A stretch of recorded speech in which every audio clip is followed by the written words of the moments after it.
I'm Well, really we are hate that I live. missed the. Oh, okay. Cool deal. Sorry. I know you're fine. And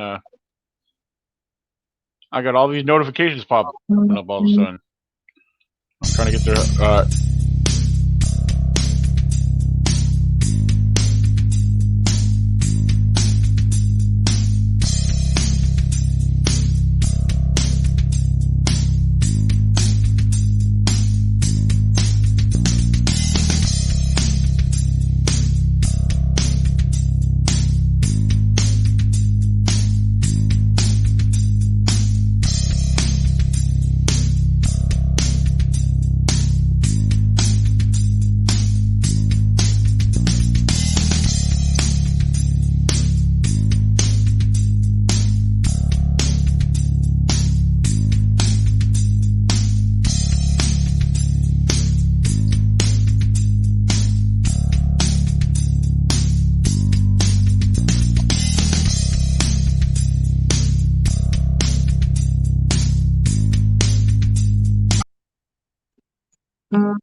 All right. Here we are. And I wish my notifications stopped showing up on my laptop. Usually Yeah, they mine do are that when I popping up first on turn my the phone laptop now. on. But You said that, and I think you cursed yeah, it's me. weird. So, uh-oh. Maybe our laptops and our phones have a connection. It's, something So, like that. well, first of all, I'm glad that you could be here and join us tonight. Um, Thank you. Pat, Pat will be with us. He's just running a little behind.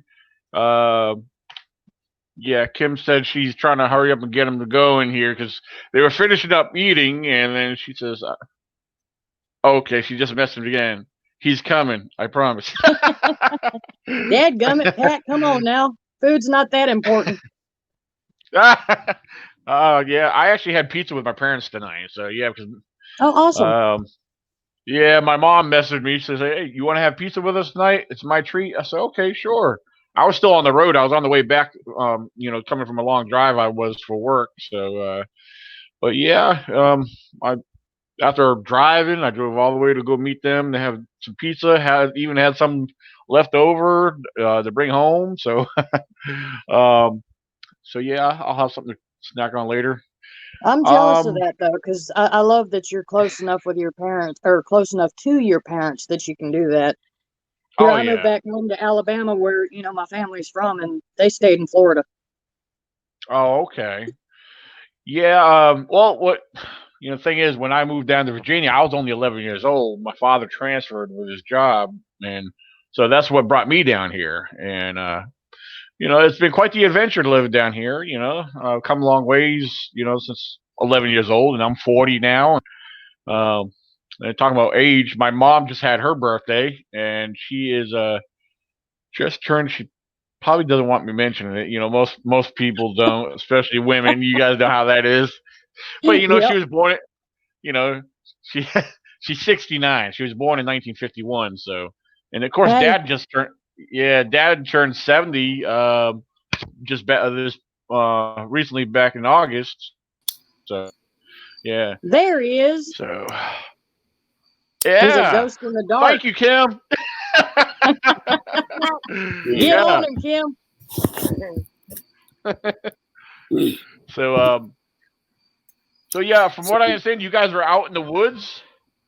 Is that what Kim told me? You guys were out in the woods or something? Yeah. Ah, okay. So I take it you guys must be camping then, huh? I'm on a very important Sasquatch mission. I'm researching. Are you? Yes. So wait a Cool minute. I deal. got to question you now. Let's see. You said you won't go. That's just your backyard. Quit faking. I'm researching right now.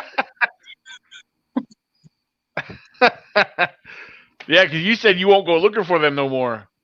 They might come find you. I changed my mind. This is very important stuff I'm doing out here, Daniel. You got your drone with you? No, I'm going old school tonight, you know. Nothing wrong with that. Yeah, like PG, Patterson Gimlin, old school. I never put it. Ah. I like that. I like You that. know. We got our horses. We got our horses tied up back here. I mean, it's squatchy.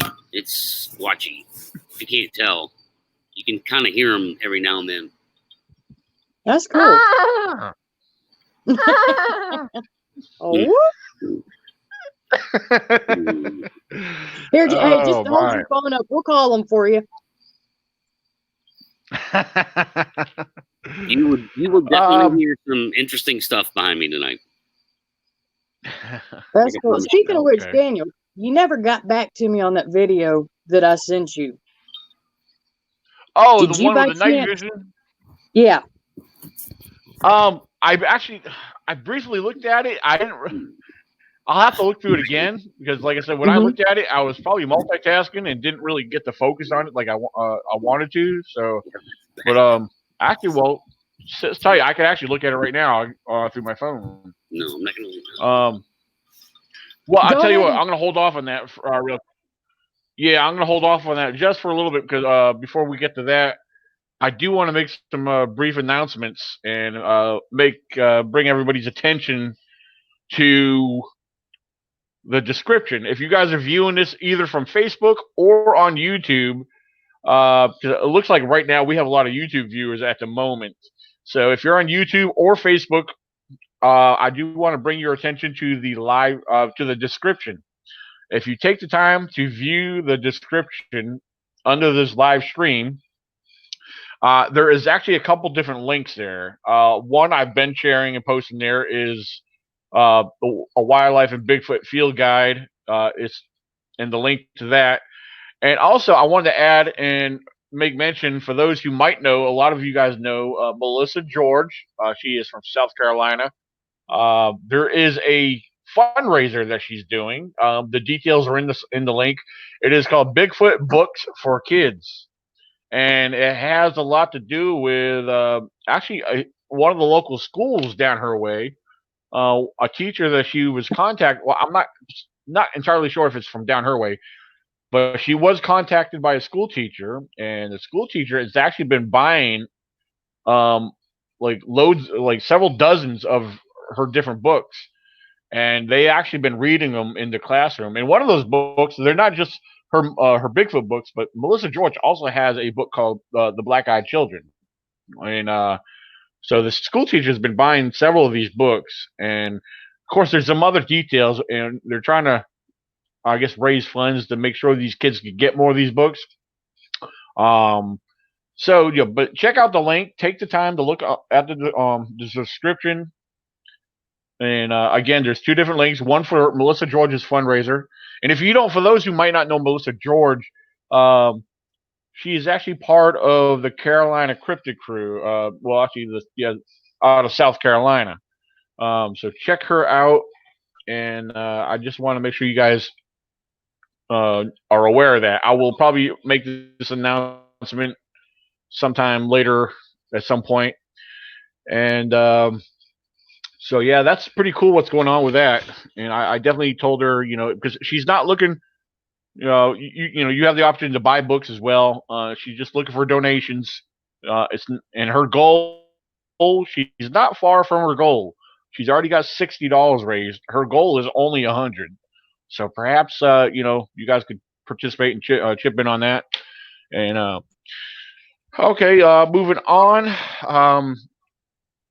Let's see. As far as announcements go, I don't have nothing really big or major going on right now. See, there was something I was going to mention, but I think I'm going to hold off just for the time being. Anyway, I'm going to jump to you guys. Oh, wait, okay, there's Melissa George right there. Yeah, there's Melissa George right there. Yeah, she's hi guys. We are $40 away from our goal. Yep. Yeah, me and Melissa are friends on Facebook. Okay, cool. Yeah, she's a real great person. When I went down to South Carolina, I got to camp in her and her husband's backyard, and it was a great time. And trust me, Melissa and her husband kept my belly full. Yeah, they were That's very. always a plus. That's Yes, always they a were very. plus. Yeah, they were very kind, sweet people. They were very hospitable, and very great people. Um, so yeah, thank you again, Melissa, for all that. And let's get with you guys here, Ashley. Before we get into anything, I wanted to give you guys the opportunity to maybe share any information or any kind of updates you guys might have in either in or surrounding the Bigfoot community or anything else. Pat, would you like to go? No, ladies first. Oh, thank you, sweetheart. We'll go age before beauty. How's that? Well, there's several different things that are kind of I'm trying to cook. I got on the books. Been speaking with a local woman that has a lot of activity around her property and some neighboring property. She's wanting me to come out and investigate. Only issue is the other property, I believe, are some, it's an elderly couple and they're having some health issues. So that's got that on hold. And I'll go ahead and speak to like the video that I brought up that I did, the other night. I'm not by any means putting it as definitive what I know what was going on. That's that's why I sent you that video, and I've got a couple other ones. Basically, I was in the house and I heard my girls, my wolves, out back, and they were talking like they do me whenever I'm out there playing with them or feeding them and stuff. And one of them is Wolf Husky, and if you guys know Huskies, they're very vocal. They're they do their best to talk just like they're a kid, and they will argue with you. But usually, if there's any activity down by the lake, they'll howl. But this was different. They were chattering like they were doing their talking with me. So I thought it was a little weird, and got my flashlight out, and I walked back there, and behind their pen, I mean, there's literally pretty much only about maybe 50, 75 feet, somewhere between there, of woods between my road and then the road behind me. And I've never had anything suspicious or questionable happen back there, but as I was walking back, I heard 4 distinct bipedal steps. It was like step, step, step, step. So that's when I broke out my night vision on my phone and started just filming around it. And I went to the back of their pen, around the back, and there's a lot of pokeweed back there, but it's clearing out since it's getting a little bit cooler. And I usually keep the area directly behind their pen cleared out, so it was easy for me to get back there and start looking. And I was videoing, and I kept hearing things all over, and I turned around to see if it was my girls, but they were laying down, they weren't moving. And I kept hearing twig snaps, and it was not a smaller critter running around back there, because it wasn't like shuffling. It wasn't down in the leaves and in the brush. Like I said, it was distinctive footsteps and twig snaps. So that's why I took that video, and I sent it to a friend of mine, and they happened to spot something that just jumped out at them. She took a screenshot of it, sent it to me, and I was like, oh my gosh. So I went back and not only took my flashlight just to look at it anyway, but I also did a recording with just my camera and the light shining. There is one specific spot where there's some of the pokeweed growing up, but at that same spot, you could tell right behind it, there is a face, there's shoulders, an arm, and then you see legs. I'm not saying it's definitive. I've got side by sides or whatever, but that's why I sent you that video, because I just wanted to see if something popped out at you. And you can hear the noises. Well, I was just about to ask you, because that's why I'm pulling out my phone now. because it's right here above the link I sent you for tonight. So let me. I'm actually staring at it right now. It's right around the I would try 2-minute to mark. on the 2-minute mark. Yep. All right, hold Well, on. right. All It's right, like right after the 2-minute I mark. started a little.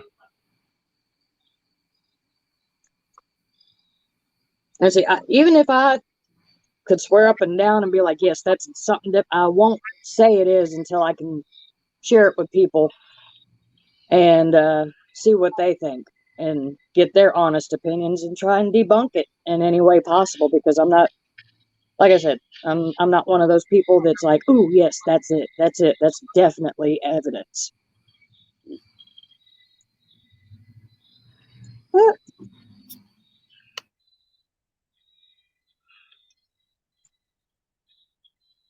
Now, how are because I just backed it up again, but how far right after the 2 minute mark are you talking?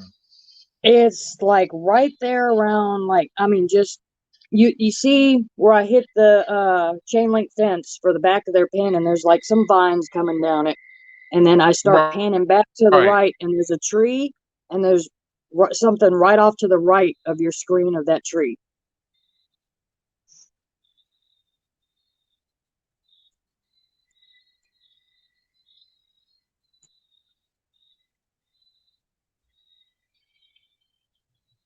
And mind you, I went back and took a second video of the area again, and it didn't show up.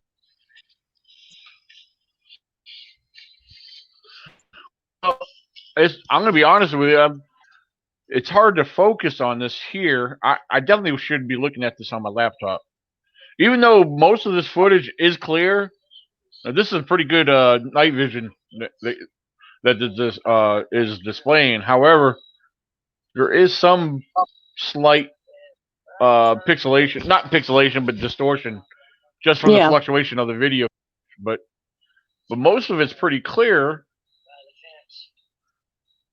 But yeah, like I said, it's hard to tell. I can't like anything. I'm not seeing anything that's like really standing out to me in this one, to be honest with you. Well, when we get off, I'll send you the screenshot. You know, since I'm having to deal with doing this on my phone, I'll send you the actual screenshot, and then I'll show you the side by side with the regular camera and flash, and then the night vision pic. And I also took another video afterwards where I was going back there, and not only was I hearing it down in the woods after this, it wasn't at that same spot, but it was further down in the woods. And then I started hearing stuff to my back left, which would have been in the pen or seemingly in the pen. And I mean, I feel bad. I was cussing my baby Ayasha. She's the timber wolf. And I was like, where are you? And turn around and get the night vision. I look up and she's still laying there. She's curled up in a ball, just as still as she can be. And then there's other stuff that's going off to my right. And it was just, it was all around me. But that one shot was like really the only thing I could get where there is something that's humanoid, that seems to be humanoid. But like I said, I'm not sitting there saying that's definitely something. That's why I'm questioning it. I've sent it to you. I've sent it to a couple other friends, and wanted their thoughts and opinions on it. And because now you know me, I just sent it to Pat to let him look at it. Cause, okay. Okay. All right. Yeah. Cause he might be, Pat, if you feel up to it, feel free to do a screen share, and I'll put it up on the big screen, and maybe we could check it out. There is, just to let you guys know, there is some questions popping up on the live chat already. And the easiest one, we're gonna get to them, but the quickest, easiest one is, what does ECBRO stand for? The ECBRO stands for the East Coast Bigfoot Researchers Organization. You can find more information about about who we are and a little bit about what we do on Facebook itself. We have our ECBRO fan page, the ECBRO Facebook group, and then we have other associated Facebook groups. Also, you could learn more about who we are and what we do through our website, our event website, vabigfootcon.com. So, thank you. Oh, and Pat's got that screen shared, so here it is. I'm gonna pull it up. Yeah, that's it. And That's at 1 minute 50 seconds right now. Okay, you'll see. I go back to the fence. There's the vine. Swing back around, and as I go to the right, come on, Ashley, swing to the right. Right there. It's like that thing that's hanging down. It's right behind. It's like a little branch that I caught, and it almost looks like a fly strip or something, and it's right below it in the back.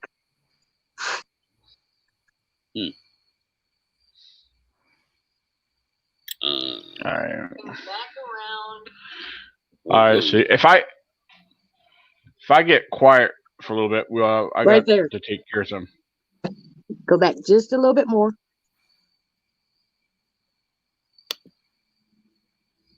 Okay, a little bit because it's off to right there. Yeah. Sorry, I got it. No, you're good. There. Do you see what I'm talking about? In the background behind that little stick that's hanging down? It's like it's like it's squatting down. To me. And you see a face. And when I took a picture with the regular flash at that same point, you do see the pulpweed, but there's no face to it. There's no legs to it. It's just like a few leaves. So like whatever, if this is something, which I'm not saying it is, it's back behind the pulpweed that's right next to that tree.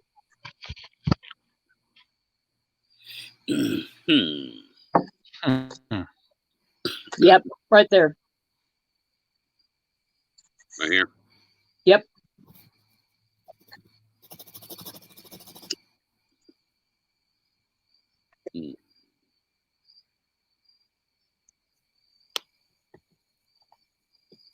Like I said, I just want y'all's opinion and see what, because I'm not sitting here saying up and down, yes, that is something. I just want to see if y'all see what I see. Yeah, there you go.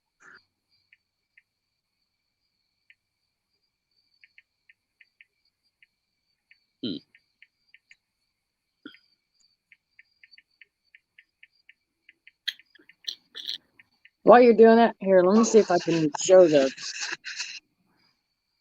I'm gonna try and get to my gallery and send the other picture to Daniel without losing connection. Otherwise, I'll be right back. Gotcha. Okay. Yeah, I was trying to take care of something.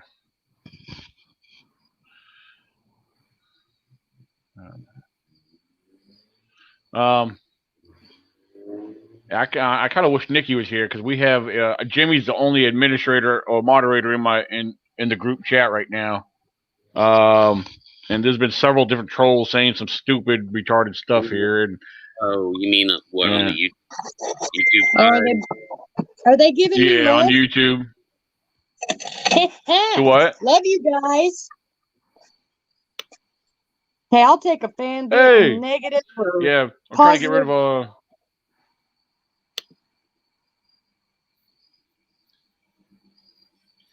Right.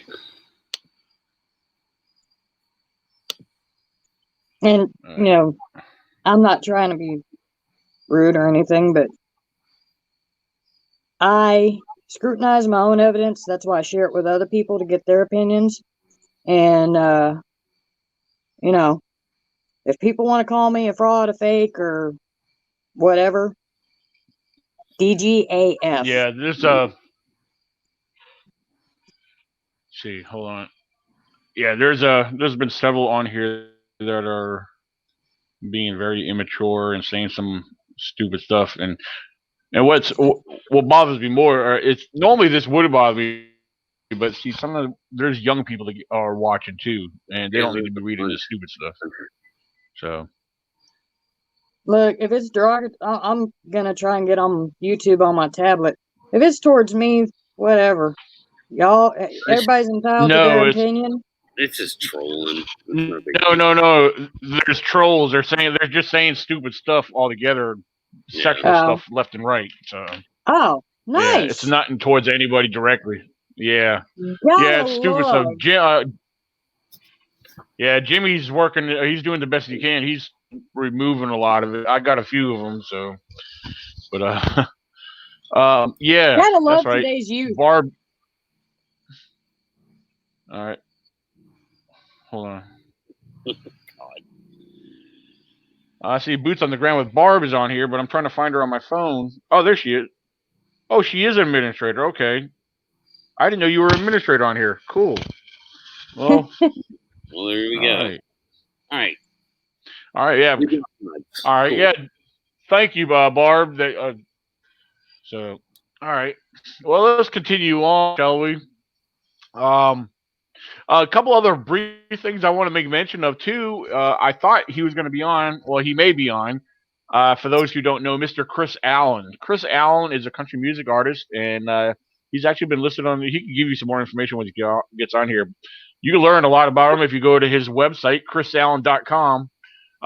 Chris Allen is also was with us this past weekend, doing our little weekend camp out and our campfire gathering. And which actually went really well. That went really well. We had a nice little crowd that turned out. We had people all the way up from North Carolina down from all the way from the other side of Virginia on the coast. Mainly around Virginia Beach. We had a couple of residents from 2 different parts of West Virginia, and it's my group. So it went really well. So yeah, and Chris Allen actually performed. He did some music. He did several songs, and very talented. He gave me a copy of one of his CDs. So, and I've actually been jamming out to that. He's got some good songs.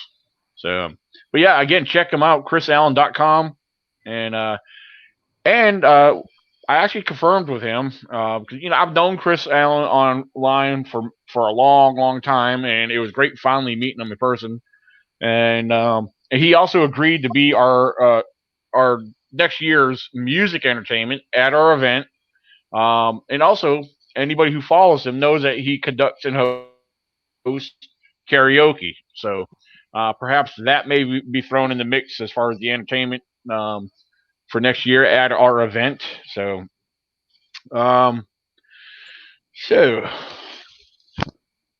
yeah, I just want to throw that out there. Like I said, it went really well at the event. We had a great fellowship, a lot of great discussions, a lot of stories were shared. And let's see, we actually had a little bit of activity that happened. And part of that activity was while we were gathered around the fire, just hanging out, talking, associating, sharing a few details and stories, swapping information. Well, one thing we all heard, we weren't really sure. I thought it was a big, large stone being thrown in the river behind us. And then again, some people thought it was some kind of big tree snap. But the way I heard it sounded different. It sounded like a splash, which was very interesting because everybody was right there. I was with everybody. Another thing that happened. Now, I guess I'll go ahead and spill the beans. It's not really spilling the beans because I've already made announcements. I made some posts. There was some filming that was taking place in regards to an upcoming future documentary. Because there was filming during the day, there was filming at night, and while we were doing some nighttime exploring, filming was being conducted at that time, and we were actually looking into a couple things. We were actually investigating a couple things that we took notice of. And while we were in the woods, this was pretty late at night when we were walking in the woods, and it was me, the film producer, and my girlfriend's 2 boys. They were actually helping out with the lighting, which was very cool. And while we were in the woods, everybody was over there back at the camp. We were on the other side of the forest road. And while we were facing one direction, what we heard next turned us all into a complete about face. Somewhere across the ridge, very clear. It wasn't close, but it wasn't far either. It was loud enough and long enough for us to do a quick about face and be like, "What the heck was that?" And the boys were like, "We heard that. We heard that." I said, "Did you guys really hear that? Because I know I heard it." And it was just something I never heard before. It was not long, but it wasn't real short either. But it was just a tone I've never heard before. But so those are the two main things between hearing something, crash or land in the water, and then hearing that semi-distant howl, scream, whatever you want to call it. It sounded pretty wild to me, if you ask me. It was pretty cool that happened. I don't know if it got captured on camera on the audio part, but he's still got to go through a lot of his video footage and see what happens. So Yeah, that sounds cool. Ladies and gentlemen, real quick. Oh yeah, it was a lot of fun too, experiencing all that. And speaking of Chris Allen, please welcome him to the panel tonight. Mr. Chris Allen, here you are. How you doing? I'm doing great. Thanks for having me on your show tonight. Uh-oh. I don't know if you hear me. Oh, okay, great. Awesome. I'm glad you can make it here. Yeah, I hear you. All right, cool. Yeah. Had a great time. I had a great time there. Yes. Absolutely. Yeah, I was doing a little bit of a brief discussion on that. Now you were there. You got there Friday. You were there a night early. You got to hang out. You guys were actually set up in a different location. Till I came out there on Saturday morning. Until we got set up, and then you actually stayed till late Sunday evening. And then you left out of there. Well, I'll tell you what. Let me. Since we got you on here, Chris. This is kind of out of order, but since we're on the topic, tell us about how you enjoyed it. I mean, how do you feel about it? And what did you, if you enjoyed it and everything? Tell us about your experience there. At the weekend. First of all, I like to say that everybody, not an exception, everybody that was there, I consider now part of my family.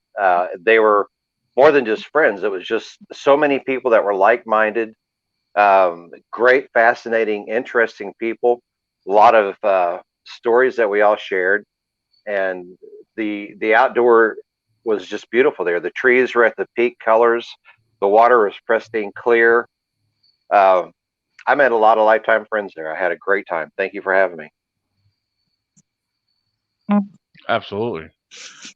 It was. I'm glad you came out there. By the way, I got your CD in my vehicle, and for the last couple of days, I've been rocking out to it. Seriously, it's actually it is good stuff. I've really been enjoying it. So I'm not even sure what was on the CD that I gave you. It was a compilation CD. It may have been off of several albums. I really don't know what it was. It was one of my compilations. I'm pretty sure.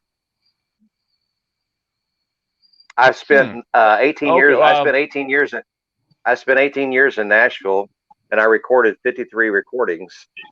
And so I have 5 albums. I'm working on my 5th album, and so it's somewhere. I'm not sure. I would figure it's just a little out of all 5 albums that was on that. Yeah, I know there was a total of 21 songs on there. So, and it's funny. I listened to every single one, and then I kept. Even when the last song went through, I just let it loop back through and continue back again. Wow. Thank you. But there is a couple songs on there. Yeah, I was just going to say there was a couple songs on there that I really like. I kind of picked up as my favorites out of it. So there's been a couple repeats on there that I'll go back and listen to because, it's like just the lyrics and the tone. And then especially when you're driving, it's like, I don't know, you kind of get in that mode, like almost like I don't know how to describe it, like an epic groove, if that makes any sense. So we got picked up around the world. I was climbing the charts really rapidly. Let me turn my air conditioner off. We were climbing the charts quite rapidly around the world, in Asia, in different locations, Japan especially. And I couldn't get played in the United States at the beginning of my career. And it ended up that we were in Oshawa at one of the radio stations up above Niagara Falls in Canada, and the radio FM waves went into America, and somebody heard it. It was like, wow, who was that guy? And they said it was Chris Allen and Southern Thunder. So they picked it up and they started playing it. And as soon as they started playing it, we started getting picked up in vast locations, like across the United States and Arizona. And then it just picked up really quick. We had Bill Nash, which the Open Wheel was his station on the Sirius satellite, and Bill Nash is actually the one of the guys that picked us up and got us played in the United States. So we had all kinds of success on it, and then I was really climbing the charts quite rapidly. Where Faith Hill had the world top 3, I had number 4 and number 7 on the world country charts, and we were just getting ready to do a label deal on Curb. And I was what they called attacked by a domestic terrorist. So my career, just as it picked up, it ended because I had a lot of damage from the attack. So now I just I sing locally and I do things, hoping that you really don't get too much of a second chance as far as I've gone in it. But at first it was just really hard to accept that. But then I talked to a buddy of mine. He calls me Alley Cat. He's like, Alley Cat, man, there's not a cat in this town that looks down at what you did. You went to Nashville to have hit songs, and you came back with hit songs, but it may not have been on the charts very long, but you still accomplished that. And like, wow, I never thought of it like that, but made me look at it in a different perspective. Yeah, man. I'm a professional musician as well, or used to be. I'm retired for a lot of what you just talked about. It's a tough business, man. It is. Yeah, I played professionally for about 20 years. That's awesome. Yeah, I got to do some cool stuff. But yeah, I mean, if you're gonna hey, if you're a great songwriter, dude, sell your songs, shop your songs. The funny thing about Nashville, when I went there, if you go there and you think, if you starve yourself, like, wow, there's too many people that's way far better than I am, you might as well not go to Nashville. What you do is you go to Nashville with everything you got. You give it your all. Okay. And then you can't do it part-time. You need to do it as much time as you can for the greatest rapid exposure to it. So I had this philosophy. I'm going to be a street performer on Music Row, and I set up at the Hat Closet right across from Shoney's at Demumbrian, which is Music Row, and I played there every day. In the summertime, I'm out there with long sleeve shirts on to keep from getting fried up by the sun. And it actually worked out to my advantage because we had some record labels that started taking notice of me. And then Kathy Lemons, she was like, well, Chris, you're going to have your own album before we go any further. So we sat there, and off my tip money, we started buying the recordings, and one thing led to another. And I got to work with some of the biggest writers in Nashville. Bill Nash wrote the Montgomery Gentry song, Hillbilly Shoes. And he came up to me and he was like, Chris, I got this song that my favorite song I wrote was not Hillbilly Shoes. It was a song called Do Angels Cry. He said, I lost my wife when we found out she had cancer. We had a 3, 4, and 8-year-old daughter. And 1 year after I buried my wife, he said, when I buried my wife, I really didn't cry very much. It was like I was protecting my children. But a year after she was gone, he said, my youngest daughter got up on a rainy night and she sat on my lap. He said, I'm looking at my daughter and I seen the spitting image of my wife. He said, I sat there, we both cried so hard. And he said, we wrote this song called Do Angels Cry. And the song made number 7 on the world charts. So we've had a lot of unusual success with the music, how it worked out. And however it worked, I was very pleased with it. But my biggest hit, I said a simple prayer out loud. I said, God, let me write a song to sing to the world how they're disrespecting you. And I sat there with this guy by the name of Mike Johnson. And in 2 days, we wrote this song called Why Have They Taken God Away? And somebody called me up on the internet. Yep. I mean, they said, would you play that live on NBC TV? And I'm like, sure, I'd love to. So 3 weeks or so, it may have been 4 weeks somewhere, but about 3.5 weeks after I wrote the song, I got live on NBC TV in front of 29 million people and played live in 32 countries. The song went straight up to number 1 on the USA charts, number 3 on the world charts, and the rest was pretty much history. Yeah. That song, Why They Take God Away. Yeah, I heard that for the first time earlier today, actually. That was pretty good. Yeah, well, I really like that one. So That's actually a demo. Yeah. It never was finished. That was a demo. We left it as is, just as the demo, and it put on the live album. Yeah, and sometimes that's just the way it happens, you know. Like if you capture enough magic in it, just go with it, you know? Yeah. Well, I take my music now. I've gotten to travel around the world, and with my music, I incorporate that with looking for Bigfoot, and I think that's why I've been so successful as far as having so many sightings with Bigfoot. Was because when I go out camping, I bring music with me. And, we're not out there target practicing and just making loud screaming, yelling sounds and revving Harleys and stuff. We're out there, laughing and cutting up and having fun, entertainment, just having a good time. And music seems to, you could listen to all the crickets and the whippoorwills and everything. As you start doing music, all the wooded animals get quiet and they flow with it and they go with you.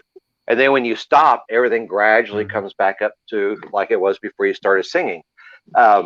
And that's usually when we've had encounters because it seems like it had attracted, Bigfoots into our area. It certainly would. Well, I could say that. It would make sense. I could definitely say that we definitely had some kind of activity that night. Like I said, when we were all gathered around the fire, I don't know if you heard it, Chris. I know several others did, but before you came on, I was describing what I thought sounded like a crash or something in the water. Then some other people thought it was some kind of maybe like a tree or something. I don't know. It's just the way I heard it sounded different than how others heard it. But regardless, it was something that was behind camp, and everybody that was at camp was right there gathered around the fire, sitting down or standing up. So it sounded to me more like it was a rock because it made a splunk sound. Yeah. It was more like a rock than what a log would make that sound. And that's what I thought. I like to believe that I hear things pretty well, especially out in the woods. So that's what it sounded like to me, and it sounded kind of heavy in a way, or it was a more of like a hard toss for or whatever. I don't know, but the other incident that I made mention of too is that me, Justin, and my girlfriend's two boys, when we were filming, we were up just across from camp just on the other side of the forest road. When the thermal on your window. Yeah, the thermal on the window. Yeah, that's right. Yeah, we were looking at that because Justin had something that was picking up a heat signature on the back of his car. That was part of what we were investigating over there because, well, we didn't start off that way. We were walking by, and I said, "What the heck is that?" And I know Justin's been over there the whole time because he was doing filming while we were talking around the campfire, and he was always by his piece of equipment. This was before we even went over there, and it kind of puzzled me because I'm looking at this kind of round oval looking spot that's showing up as a heat signature on the back his back windshield, and everybody keep in mind the temperatures were getting cool that night, and so something we don't know what it was. We're not saying it was a Bigfoot, or whatever. It could have been who knows, a bear or something. But while we were staring at that through the thermal, I decided to do an experiment. I actually threw my hand just inches away from this spot that was picking up signature, and I said, "Okay." I pulled it away. I kept it there for about a good 5 seconds. And of course, because I've done this experiment on trees, you put your hand up there, hold it up there, and then you pull it away to look through the thermal, and then you got your heat signature showing the outline of your hand. And of course, my heat signature and that round spot was picking up the same thing. Now, eventually, that round spot that was picking up heat, it slowly started fading out after a while because, of course, my hand was a lot fresher than what that was. So even Justin said, "Let me see that," and he looked at it and he was puzzled by it. And I will tell you, well, after this year, after we saw that, we walked on the other side where his vehicle was parked. We went through the woods over there, and that's when the four of us heard what we heard next, and it turned us completely around. And we were like, "What the heck?" And it was cool. It was just wild what we heard. I thought it was from over behind us. Justin thought it was over on the other ridge out in front of us, but it's just I don't know. Regardless, all four of us heard it, and it was cool. I found it more exciting knowing that those two young boys got to hear that too. And Yeah. I can Well, Chelsea, tell you from what I heard. Yeah. Chelsea gave me her Oh, yeah, thermal go ahead. at about.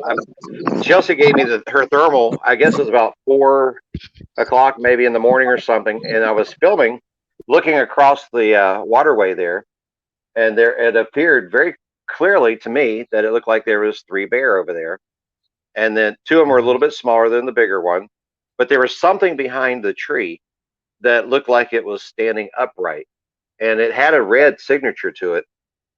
Definitely, a red color to it.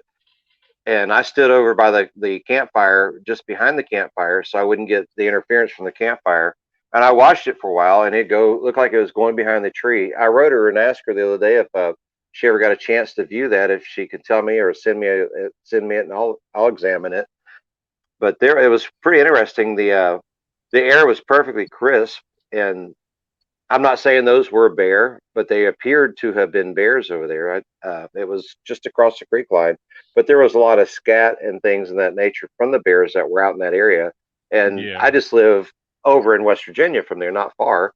I live 160 miles from where you were at, and half that distance, right when you cross into the Lewisburg area.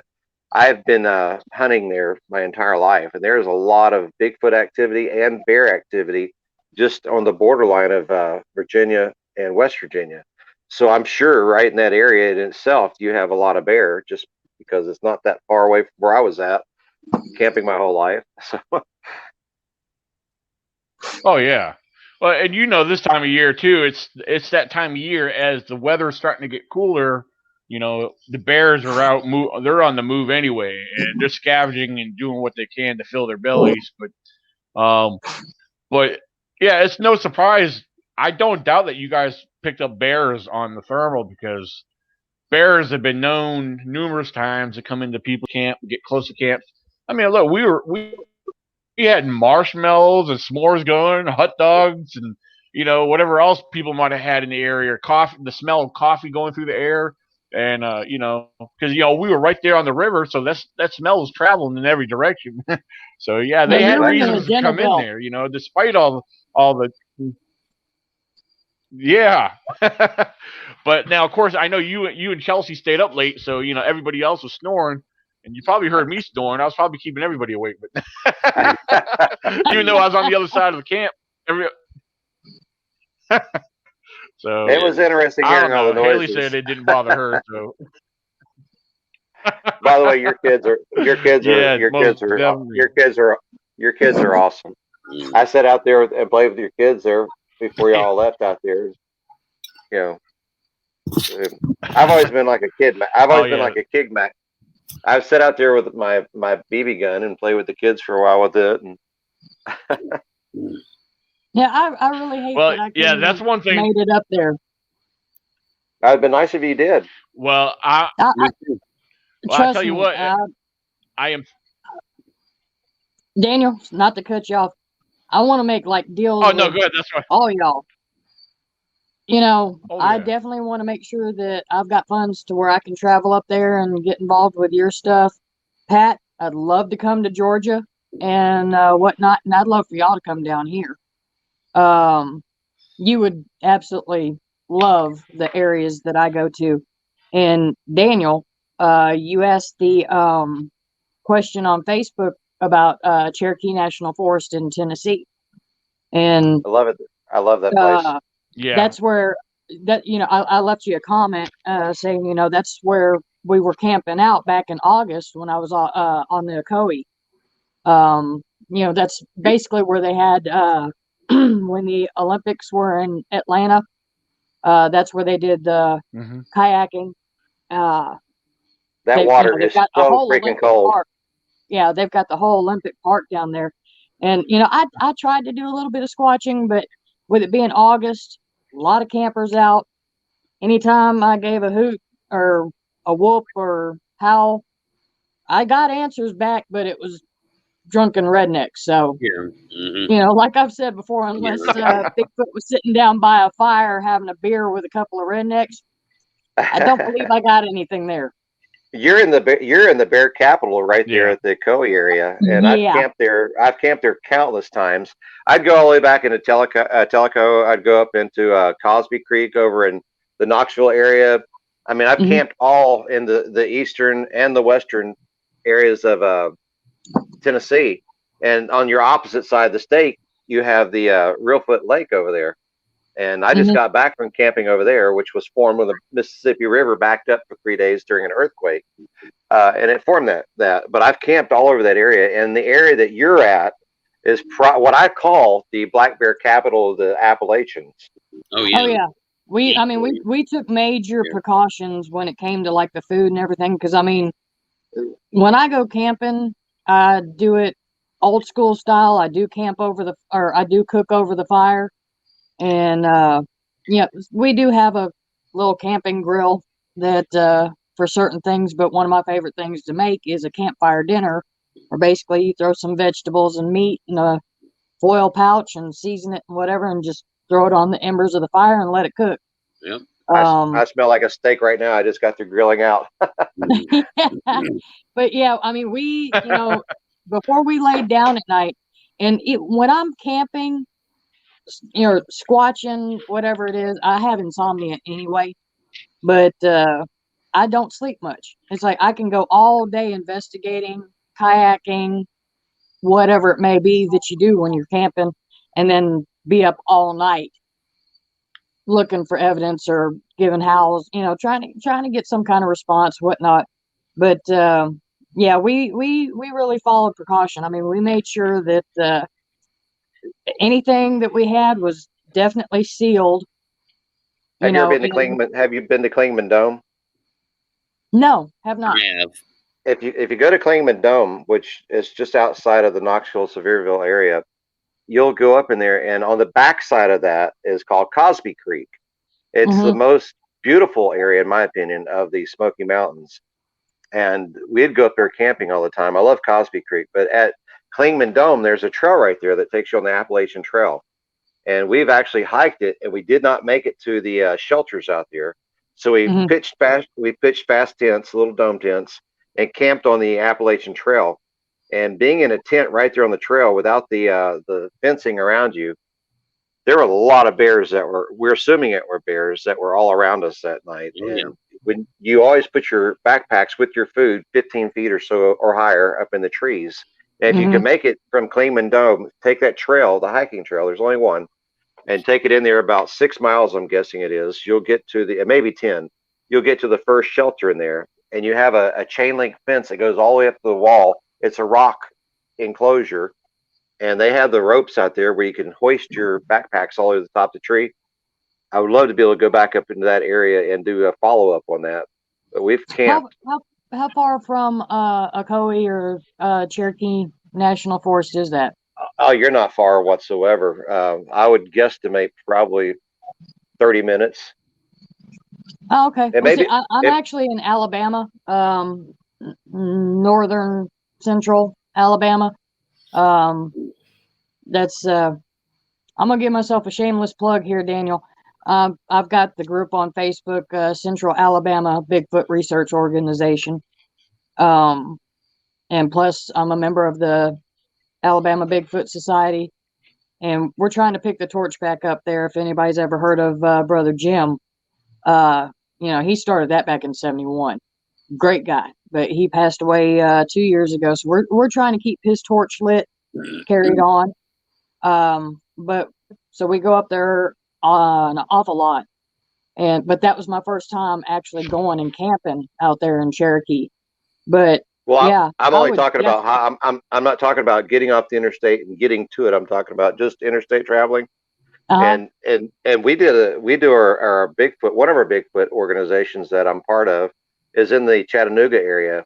And I don't know if you've seen the video with me with the wig in my butt, but that was Jan Allen, and we did the northern Georgia. Yeah. Yeah, he almost made me spit my drink out after that. Don't make any funny statements when you see this couplet. If you see this go, do not say something funny, because otherwise my phone is going to get covered. Well, I'm an entertainer, and I have this phobia. When somebody makes a dare with me, I have to do it. You're like me. That's Now, what I've always told people when it comes to Now, fight for or the- flight. I'm fight. Don't dare me not to do something because I will do it. That's me. now, for the record, when you did that dare, you weren't under the influence, were you? No, no, no. We there was about 35. There was Oh. about 35 of us. There was about 35 of us on our final day. It was on a Sunday. It was winding down, and we already had all of us had a sighting that the evening before that. A Bigfoot actually came into the campsite while we're sitting there in the campsite, and we had a really strong stench of like a horse stable smell. It didn't have your typical smell. I love horse stable smells personally. I mean, I grew up in Texas around horses, and Chris, I love you already. I never met you, but I love you. well, You're my I'm kind actually of people. I'm actually I don't know why they put me for this, but I'm the spokesperson for the American Pasadena Horse Organization. But Awesome. I've always rode quarter horses and Appaloosas. But regardless, I love all horses. I'm not prejudiced. No, I love. Look, I'm very familiar with quarter horses because I used to barrel race, so Oh, really? That's awesome. I grew up on them. That's it's like I said. If you really want to have a spiritual escape, you either go surfing, riding a bike, or riding a horse. So I think you're more successful when you go into the woods on a horse than you would if you went yes, in with cars and ATVs, because first of all, the local animals that are there, they smell the horses, hmm and it's not so intimidating to them as to coming in there with all these mechanical machines that's in their environment. Yeah. And a horse you can get anywhere you want to go. So Right. hmm So, Oh yeah. Chris, what would you consider the best Um, footage ever captured of a Bigfoot? the best one, Yeah, the best that footage ever captured of a Bigfoot. well, my personal favorite one is the Manitoba Bigfoot where it's crossing the highway, because I've seen several species of Bigfoot in my lifetime, and that was a Gigantopithecus blackie. Now the footage was far away. The guy was scared to death. He had his camera or whatever he was using to film that with. It was estimated to be about 12 foot tall, and I've seen one that big before at Sherwood Lake, West Virginia. Um, in fact, that was the only time that the fear of God ever entered my body. I've had things thrown at me. I've had rocks thrown at me. I've had frying pans hit over the head. No, I'm kidding about that part. That's from the wife, though, right? That's from Yeah. well, the ex. But Did you divorce her because she tried to knock some sense into you? yeah. Yeah. So the reason I ask is, I mean, where would the Patterson Gimlin film rate to you? Then, like, pretty high, I would imagine. I've always been really skeptical on that one. I mean, there was things that were with the modern technology where they could, you could zoom in and see things and clarify the photos of it. For the longest period of time, I always thought the arms are not long enough. It's very fluid movement, but the arms are just not anywhere near long enough when it's standing straight up walking. Bingo. I was very skeptical about that one for years and years. I'm still on the borderline of it. It's not my favorite. It's not my favorite by far. It's nowhere near my favorite. There's so many out there, but the problem that we have as professional researchers, as far as conveying our message, we get so many people making fake, phony videos, and we've actually caught people trying to make fake, phony videos. And then you get people that are taking plaster Paris on casts that were just a black bear cast, where a black bear will step into its own self. When I look at something, I need to, if I see a cast, I mean the print, I want to follow it. I want to know what it did. And I followed black bear one time for 4.5 miles, and I've recorded everything the black bear did. I mean, where it ate, where it used the restroom, and where it killed a deer at and drug the deer off to the edge of the woods. If you follow the animal that you're tracking, just because you see one track doesn't mean just didn't step out there and say, I'm just going to step one time. You may have to comb great distances of the woods, but you'll come up to other places where you may have a better track. And on my radio show, we actually did a show. We had a specialist on one of my shows called Chris Allen's Monster Theater. I had a guy that came on there. He was a casting specialist. There are 5 different types of casting that you can do other than plaster Paris.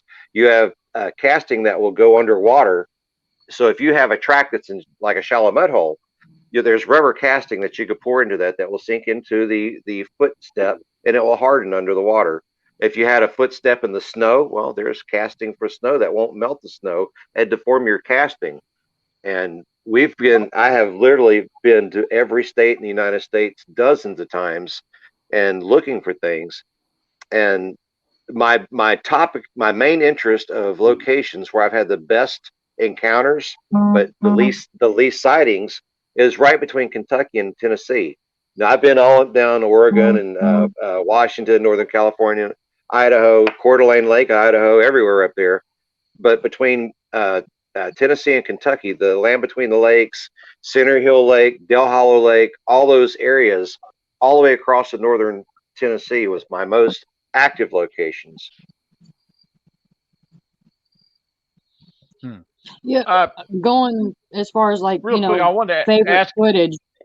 Do you remember? I can't remember what part of Florida it was, and they had it on Finding Bigfoot, and it was in the black and white flare of that one stepping across the trail that was up a hill. It was a father and son that had caught it.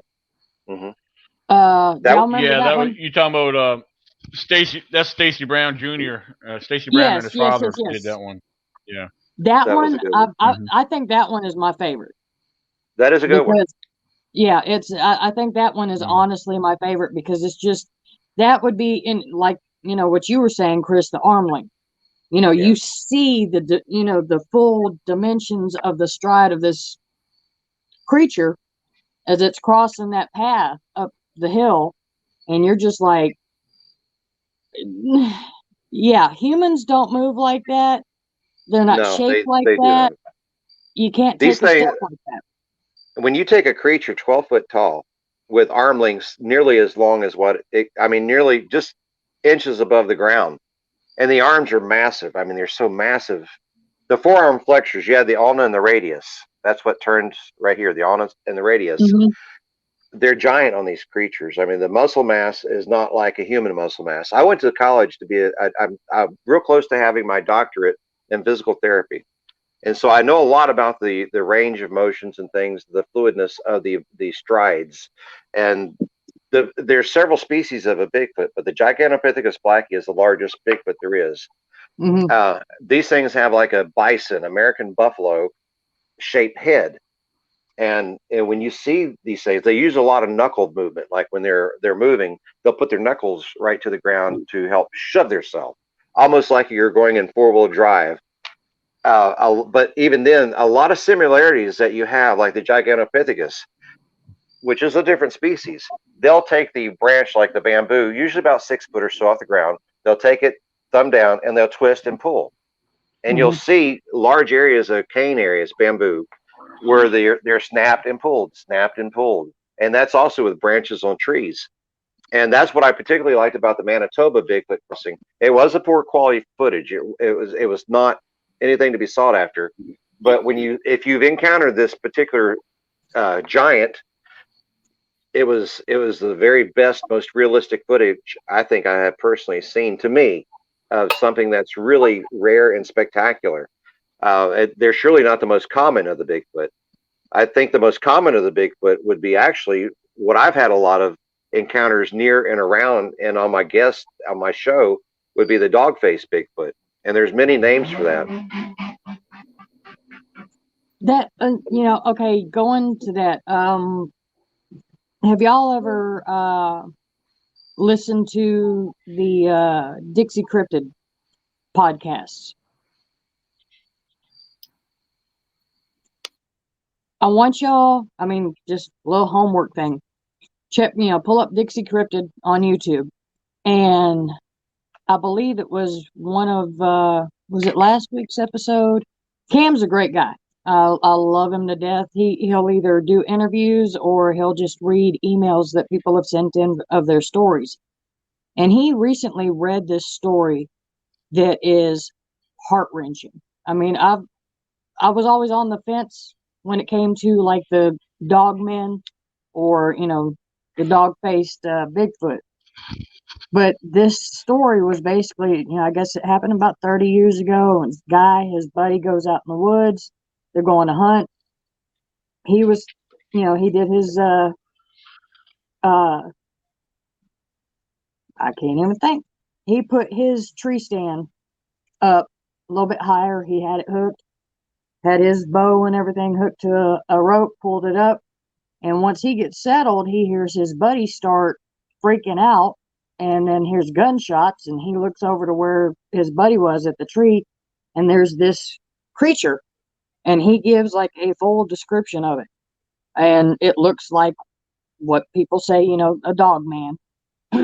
And he was shooting at it. He shot it, I guess, 4 or 5 times, and it ripped his buddy off the tree stand and threw him to the ground and just basically clawed him to the point where, killed him right there in front of his friend. And his friend, there was nothing he could do.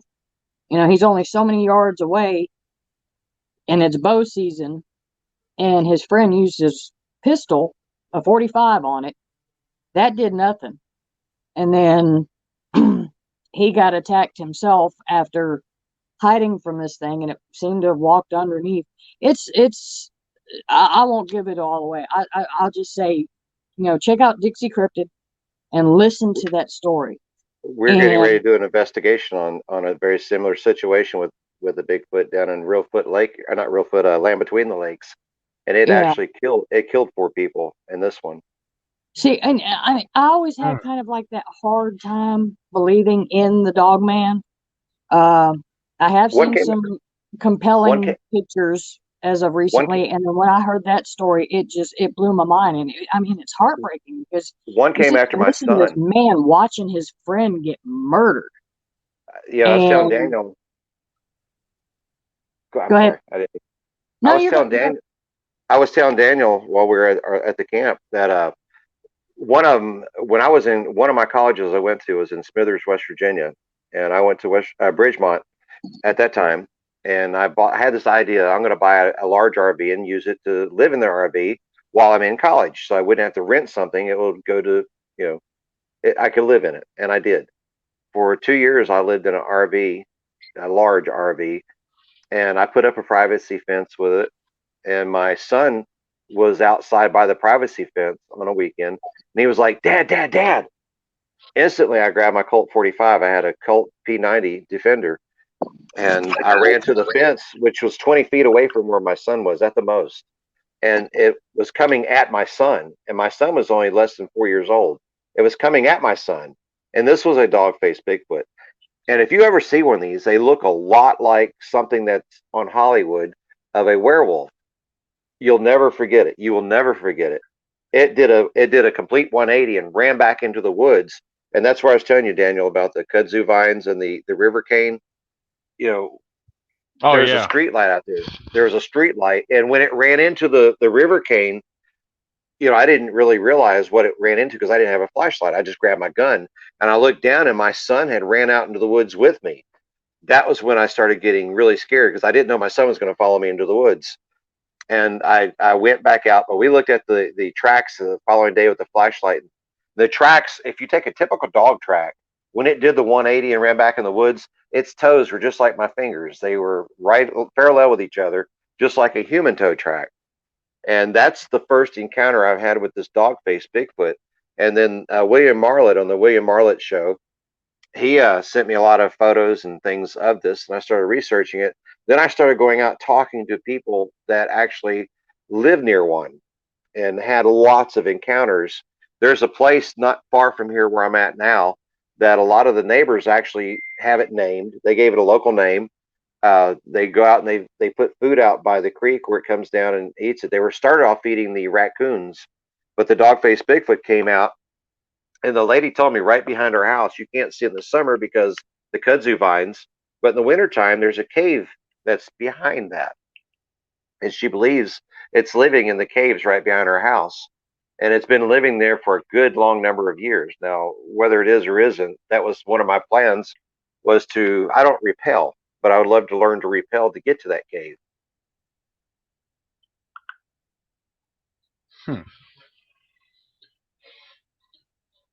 Yeah, on the live chat, yeah, Corey was asking, is there a link to the story about the 4 people that got killed? Ben Pelver has it. I'm not sure if he has a link on it. They may be keeping it quiet, but there has been links to it before, and they were actually guests on my radio show in the past. There was now the story that came to me. There was a family that got off work on a Thursday instead of a Friday. They went there to a campground. They set up their RV, and on a Friday the campground got full. The site right next to theirs, they noticed that something just was really odd about the RV next to them. It looked like the door was ripped off, and it looked like there was a hand streak of blood going down the wall.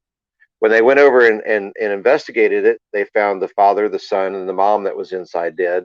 The daughter that was in there, they realized there was 4 people when the investigators got there, because there was a little girl clothes, and they found the little girl up in the tree. She was dead, of course, and they were investigating it because there was nothing that they could have figured that would have taken that little girl up in the tree. Jaguars don't. The jaguar will do that, but a mountain lion does not normally take something that large up in a tree. But I guess it's possible they really could. But the bite marks, it didn't have cat tracks, it didn't have cat claw marks, nothing. They couldn't identify what had killed the people that were inside the RV. It wasn't a bear. The Department of the DNR had some connection with this or whatever, and how they got these people to come in and investigate it. I really can't say a lot in detail on it because I don't know what I'm allowed to say with it. But we're going to go back down and I'm going to go with them to do the follow-up. I may have said more than what I was supposed to say. I'm not sure yet. And that reminds me of something, Daniel. I have some video too of our night when we were up there. I was recording with my GoPro, and I tried to send it to some people that were in it because I didn't want to post it up live without their permission. Because you hear everybody talking about their experiences. So I had to get that to you, and if you would just ask people if this is cool, share it. I'm just curious what you're talking about, the murder investigation of 4 people. Like, surely there's... Yeah, he's referring to the land between lakes. Yes. And when did that happen? Yeah, there's actually been there's been a history of different occurrences that's happened in that area up down there. So, when did that happen? I don't know. Perhaps, Chris could probably fill you in more details. This was a good number of years ago when it happened, because it was, probably 4 or 5 years ago. They were on my show, Monster Theater. I don't know the date or the exact location. I wouldn't be able to give the location, probably, I'm sure. But we're going to go down and do a follow-up. It'll be my follow-up. They've already been there. They investigated it. And I know you know the names of some of the researchers, and all that will be coming up soon. I don't know what I could post and who's actually going there. But since I'm going that far down to do that, there's also a lake down there that has a lot of Bigfoot sighting. Or not, I'm sorry, UFO sightings not far from that location. And I'm not saying there's a connection between the UFOs. I'm not saying there is or isn't. But we're going to do a multiple investigation while we're down there to find out, why does this lake attract so many UFO sightings? And they'll hover out in the lake, right over top of the lake. They'll sit there, then they'll shoot straight up and vanish. Well, it's interesting. I mean, I want to throw this out there real quick. Was it an unsolved murder? Yes. And are there sheriff's reports, DNA? I mean, forensics done? They had everything out there, from the best of my knowledge. They had a lot of when the investigation went on, they did everything, and it was baffling. That's why these people were brought into it. I don't know if they got brought into it because of a friend of a friend or what. I don't know the details and all that. I was just asked probably about a month if I'd like to go down and do the investigation with it, and I told them I would love to. But I had a few things I had to make sure it would go into my schedule. We'll schedule around it. And just before I went to Daniel's location, we were going to go, but he got sick. And then up in Michigan, my radio show, Late Night with Rob and Chris, Robert Winnicott was my show host, and he right now is in coma from the COVID-19. Well, he has kidney failure and on dialysis. I'm just as curious as I could be. I mean, people were killed. Why are there Bigfoot people doing investigation? Weren't there medical examiners or cause of death, coroners, I mean, involved in that incident? They had everybody that was in there. I mean, they had who all would be brought into this. They had the complete forensic and everybody, and it was baffling what it could be. That's why, from what my understanding, why this group was called in, because they couldn't find out what it was. It wasn't a bear, it wasn't a cat, it definitely was not coyote. And there was 4 deaths in there, and one of the bodies was up in a tree. And the DNR knew that the only cat that's in North America, and 100 years ago there used to be a lot of jaguar throughout the Appalachian area. Well, throughout the entire United States, 100 years ago there were a lot of jaguar.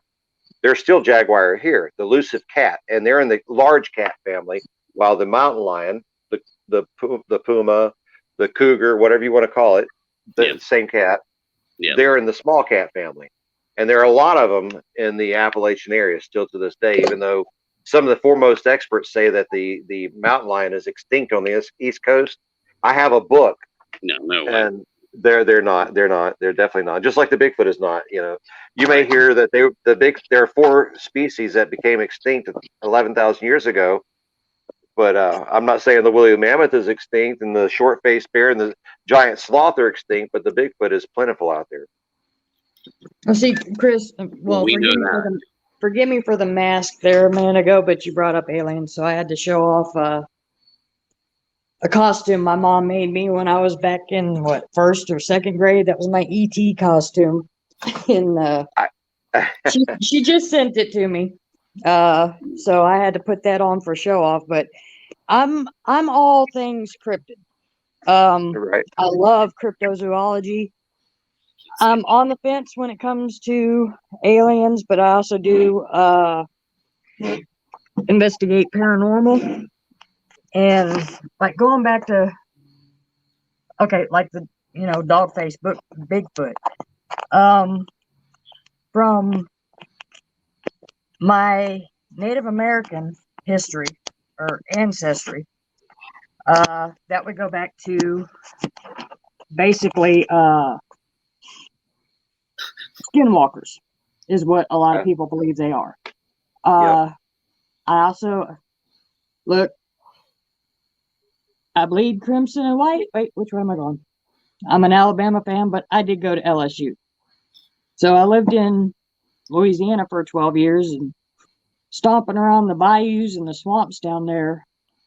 More people would rather say that it's a rougarou rather than a dog-faced Bigfoot or a Dogman. I still, I'd love to see it researched more. Oh, look, hey, what? Look, there's your girlfriend. Yeah, he's your girlfriend. As a matter of fact, his name is Chupacabra. I call him Chupa for short because he's my little Mexican monster. Well, when you came in with your costume on, I was sitting here in my story, and I looked at, because I got a little tiny window on my phone, and I looked down, I'm like, what the hell am I looking at? Yep, my mama made me E.T. when I was first or second grade, and supposed to be going to see John Schneider and the Stars and Bars band here in November in Guin, Alabama, and I was hoping to get to the point where I could get a meet and greet, and I'd love to. She sent me my Dukes of Hazzard shirts from when I was 5. Oh, and, wow. I'd love to walk up to him and say, not every day I get to say this, but I've been in love with you for 40 years. Would you sign my shirt? So she sent me those, but she also packed a few other goodies in there, and I remember that costume. I mean, my mama, I think the only costume I can remember having that my mom didn't make was the plastic Casper. It was like a little jumpsuit, and then you had the plastic mask you just folded down. But other than that, my mama made all my Halloween costumes, and she did a mighty fine job on that one. Especially that was really detailed. Yeah, I mean, hey, look how old that thing is, and it's still, it's still holding together. Wait, where am I going? And look, she even made me the glove with the glowing finger. Right. Oh, that's cool. But yeah, no, I see what you're saying with all that. It's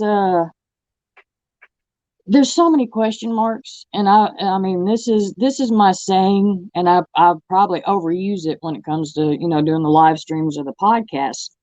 Is the one thing that I love about Bigfoot, cryptozoology, paranormal, anything like that. You know, the 5,000 piece puzzles they have out where it's just one solid color. Right. That's what doing Bigfoot research is like. You know, it's like there's that puzzle that is so, it just seems inconceivable to be able to put together and solve. Speaking But of old, every this is time you find that little piece, an antique Coca-Cola glass. I used to have those. I lost some in the fire, dadgummit. I love it. But You yeah, know, you know, it's you find those little pieces and you put them together, but it just seems like you're never going to put that puzzle together. I used But to that doesn't bother me. when you're talking about the native Cherokee. I'm half Cherokee and half Irish, and Uh, I had this idea years ago. I would have in 5 years I would have paid $200,000 for my tent. But let me explain to you my tent. It had a dual turbo in it, 18 speed. I bought a Peterbilt 379 Legacy, and those can go pretty much anywhere. They're used quite regularly as a logging semi. I bought it almost brand new. I'm paying $3,000 for this truck payment that I bought that I could take anywhere I want to go camping throughout the United States. And so what I would do, I have a CDL Class A. I would book a load from, like, if I wanted to go to Oregon, but I had this idea. I'm going to do an investigation on Native Americans, on their legends on the Bigfoot, which is mhm, so many names: Skookum, Hairy Man. You know, it's just non-ending names. It depends on what area of the United States that you're in. And I would mhm, follow the legends. And with a lot of people that were on my radio show throughout the years, like J.C. Johnson, just one of the many names, you know, I would go out into the areas and investigate. I was supposed to actually meet up with JC and Mike Woolley. I was on the phone with Mike Woolley a few days before he died, and JC Johnson as well. A lot of these legends that have some tremendous stories, they're no longer with us. And I like to mingle with people and see what's on their mind, see what they've said, and let them take me and their area on their investigation to see what, like with Daniel, go out there and see what Daniel saw yeah, and get to experience the area. And when you follow these Native American legends, it's really quite interesting. The Pawnee were killed by the Hairy Man. There's a mhm, tribe of them that were killed out. It's the cliff dwellers, and they had war with the Hairy Man, and they actually killed a lot of their Hairy Man. Now, both native tribes were the Hairy Man tribe, the Bigfoot tribe, and the Native American tribe were both carnivorous. I mean, they will eat flesh. So when you're following this, it kind of gets really interesting. You never know where the story is going to turn and where it goes. But I've learned so many things. But the most amazing thing is when you have your encounters and seeing this or actually hearing the stories. I don't know which I enjoy the most. Probably both. yeah. But I got to take my semi around to all kinds of places throughout the United States, and I got paid I'd book a load. If I wanted to go to Olympia up in Oregon, I'd book a load up to Oregon, and I'd sit out there camping for a week or two in my semi. No trailer, just my semi. Yeah. And then I'd book a load and go to the next location, all just to go looking for Bigfoot. You know, like I said, I already like you. I think we're good people. We might actually be kin. I'm Scandinavian Viking descent. I'm Irish, Cherokee, and Creek. So I am you could be Cherokee my long Irish. lost cousin. I'm Cherokee Irish and redneck. Well, redneck. I claim that. You talk to anybody I know, and they'll tell you I'm as backwoods redneck as it gets. But it don't bother me. You know, I'm kind of I'd proud to rather, be that way. I love blowing things up and starting big fires. yeah. And As long as they don't get out of I think control, I'm good. I personally think Bigfoot is one of the most intelligent creatures on Earth because look where they live and look where we live. Oh God, yeah. I mean, and of course, they are the Yeah. hide and seek champions of the world. You know, I would put money on arm wrestles that they'd beat us. Yeah. Oh, no Well, doubt. That's why I'm on their we side. went to the moon. We went to the moon, so there's something to be said about that. So But we don't know if they're not alien terrestrials that are in its own self. They may or may not be. One of my studies that I did, I worked with Lee Culver and a bunch of other people that were talking about these orbs that were seen right before a Bigfoot encounter. And the orbs, I actually witnessed this before, where the orb would come down to the ground area. What this orb has to do with the Bigfoot, I have not a clue. But there were a lot of people that were on my show that before they had a Bigfoot, and a lot of native legends too, they would find these orbs. Some of them were the size of a basketball or appeared to be that big. And one of my good friends, Sergeant Todd Ness, just posted a video. I think it was with Chief Leonard Dan Leonard, where they had orbs somewhere out in the woods. It wasn't an orb. It was actually the eyesight of a Bigfoot that was lighting up the ground just enough, like a low voltage LED light, just a low lume, 5 or 10 lume or less, but bright enough to pick up on camera. And they were picking it up. When they had blinked their eyes, you could see it. So I'm not saying that I mean, who's to say they actually may have came from another planet or another dimension? I don't believe that they are extraterrestrial.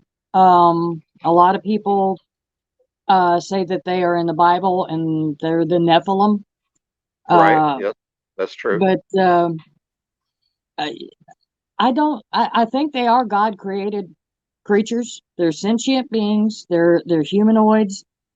They have compassion. They have the same kind of emotions we do: compassion, loyalty, love, anger, hate. I would figure that aliens would have all that too. I would assume. Yeah. But there's. I'm just going to put this out there to Pat. Pat, prove to me that Bigfoot has not been to the moon. well, yeah, so prove the negative. I mean, prove to me flying spaghetti monster doesn't exist. You can't do it, right? So, all right, I mean, yeah. We went from Bigfoot to spaghetti. Yeah, I mean, you just can't. I mean, hyper speculation is not like prove to me that hyper speculation isn't real. I can't do that, No, I'm messing with you. Yeah. But I guess until we have Harry and the Henderson living in our house, we'll never know. See, that's one thing I love that movie simply because it portrays Bigfoot in the way that I've experienced it.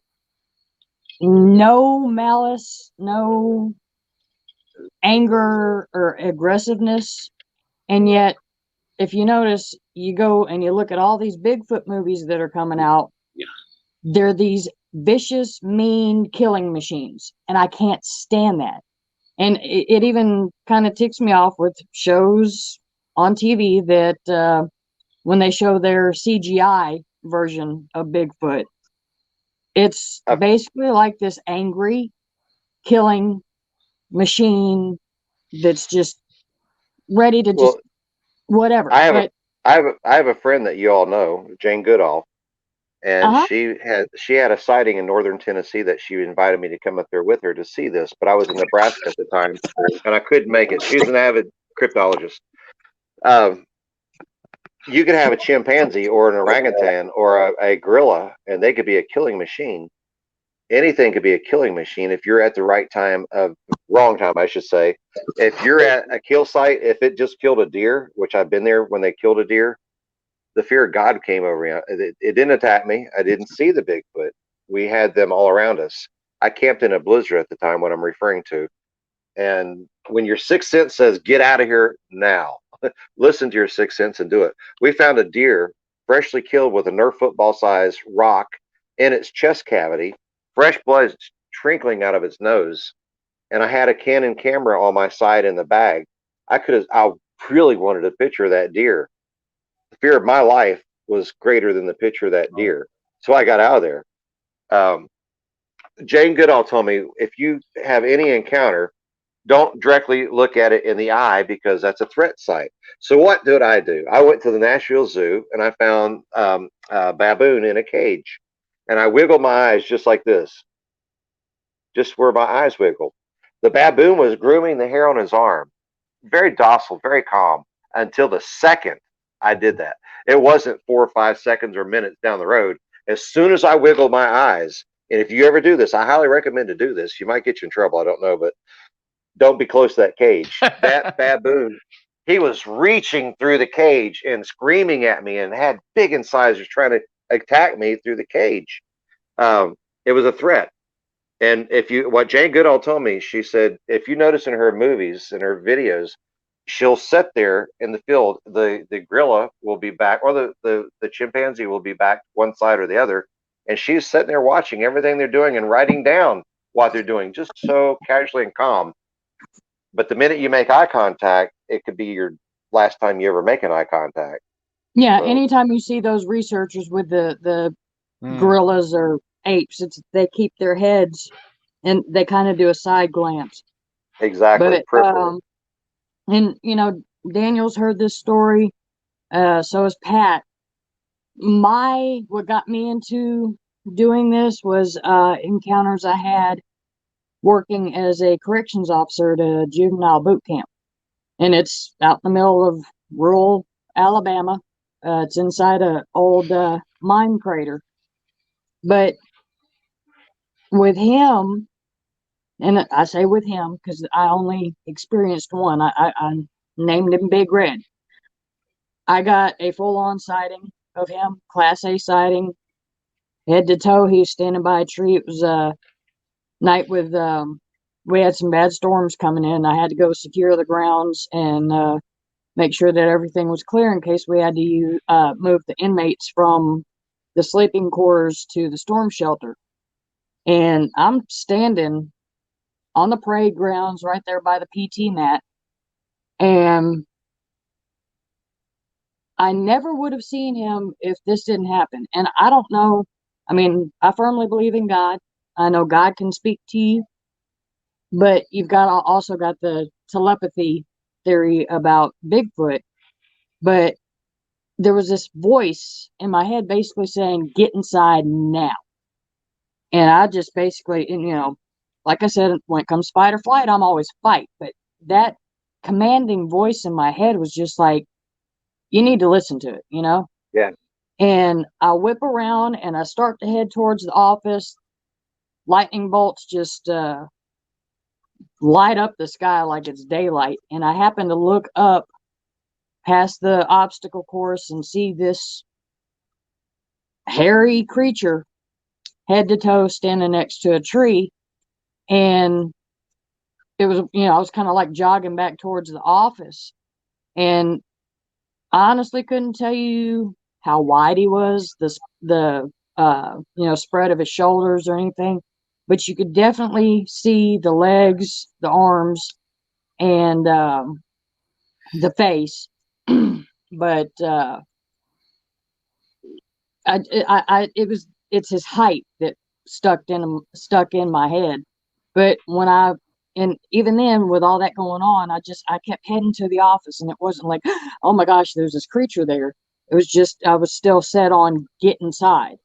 And as soon as I got to the office door, I twisted the knob, went to open, and I turned around and looked, and lightning struck right where I'd been standing when I got that get inside now in my head. But yeah, to me, my experiences, they've always been protective. Big Red, he became like a protector to me. I know, like, there were some bad experiences, but that also came from when I had a shift partner that would throw rocks at him whenever we'd see eye shine. And I did have some rocks thrown at me when I was trying to follow him around. But were they playful or vicious throws?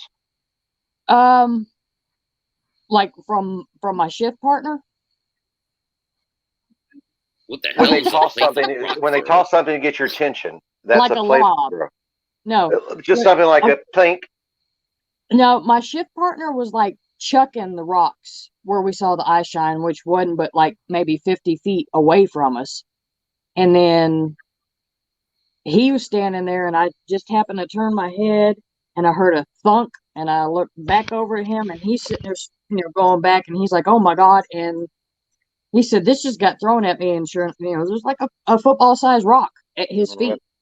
But the one time I did have one pegged at me that missed my head and bounced off of a trailer.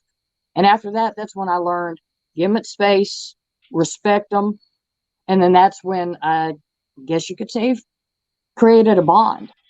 I've pissed one off before that threw a rock at me, and it threw I was on my 4-wheeler just raising hell, and I'm doing pretty good speeds. I did not see the Bigfoot, but I seen the rock barely miss my face. This rock again was what we're talking about, Nerf football sized rock, but I watched it hit the tree, and it took a chunk out of the tree, a big tree. It took a chunk out of the tree.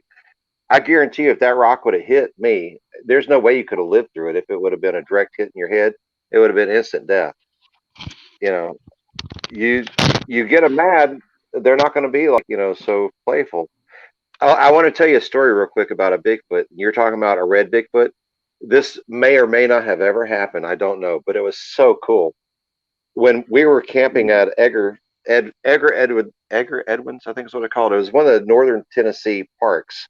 There's in fact, Jane Goodall was just above that park. We were up here and we had an encounter earlier that day, and we found a lot of the bamboos where they were rolled through the bamboo and made little sleeping areas. We had something scream at us several times throughout the night. A really loud scream. Early in the morning, my son, he was just a baby. We're camping in a tent. We weren't on a Bigfoot expedition whatsoever, but it was late in the season. You had to, keep warm, keep your kids warm. We had electricity, thank God, there for this. But my son's like, Dad, I seen what Bigfoot looked like. And I'm like, what does Bigfoot look like? It was right up on the hillside the night before where we had like loud screaming and things thrown down at us. And you'd hear the rocks thrown way over us and hit in the lake. He was like, it looks exactly like Elmo. And then, could you imagine if Bigfoot actually looked like a Tickle Me Elmo, having an 8-foot Tickle Me Elmo come after you? Oh, good God. I would totally go Harry and the Hendersons and bring them home, man. I love Elmo. Yeah, I do too. That was actually one of my nicknames in high school. Elmo, serious? Yeah, because I would always laugh, do that funny laugh. And I had a friend that we called Big Bird, and she named me Elmo after I did the laugh. So that stuck. But yeah, if they were like Elmo, I would totally be like, look, let's set up the guest room. Hey, all Pat, yours. where's your location at? I live in Georgia, North Georgia. Yeah, near the sort of where the beginning of the Appalachian. My son was born in Kennesaw. Here. Okay, I live in Gainesville, but I'm just 20 miles away from the Appalachian chain in North Georgia, and I don't have a location. I go camping. That's like I have a location for camping, but like I don't know, people on the podcast are probably tired of hearing this, but since you've never heard it, Chris, I don't go looking for them. I don't invite them around me. I'm not a researcher. I just I'm a guy in the Bigfoot world that puts thought into the phenomenon. Have you had an encounter? Yeah. Two. I love Pat's approach. I really do. I mean, he is a total critical thinker, and he's got the best ideas towards doing the research. And yeah, I'd love to go out with you, Pat, because I mean I believe we're about 2.5 hours apart. Probably, yeah, roughly, maybe 3. Yeah. But yeah, I don't like. Well, I mean, it's like in the woods. I don't want Bigfoot around me. They're annoying. I don't know what they are. I don't trust them. They're just annoying, kind of like a bear or a coyote, in my opinion. Except way more intimidating, of course. Like their physicality, Oh yeah. I could easily put down a coyote if I had to, a bear if I had to. A Bigfoot, not so sure. They're so physical. I love shooting, and I was reading about these bear hunters, and we're talking about a different bear too than a black bear. It was a brown bear. Yeah, they had 45 70s, and there's about a half a dozen hunters, and the brown bear came charging after them. They all were shooting at it, kill shots. Out of 9 shots, 7 were kill shots. It landed when it laid on the ground to its death was just less than 30 feet from where they were standing at, because of the adrenaline that these creatures can create. Yeah. Even humans can create the adrenaline. How many times have the cops shot somebody who was on drugs, and they were shot so many times, and they attack them? Yeah. Yeah, your bath salt zombies. Yeah, so were they the people?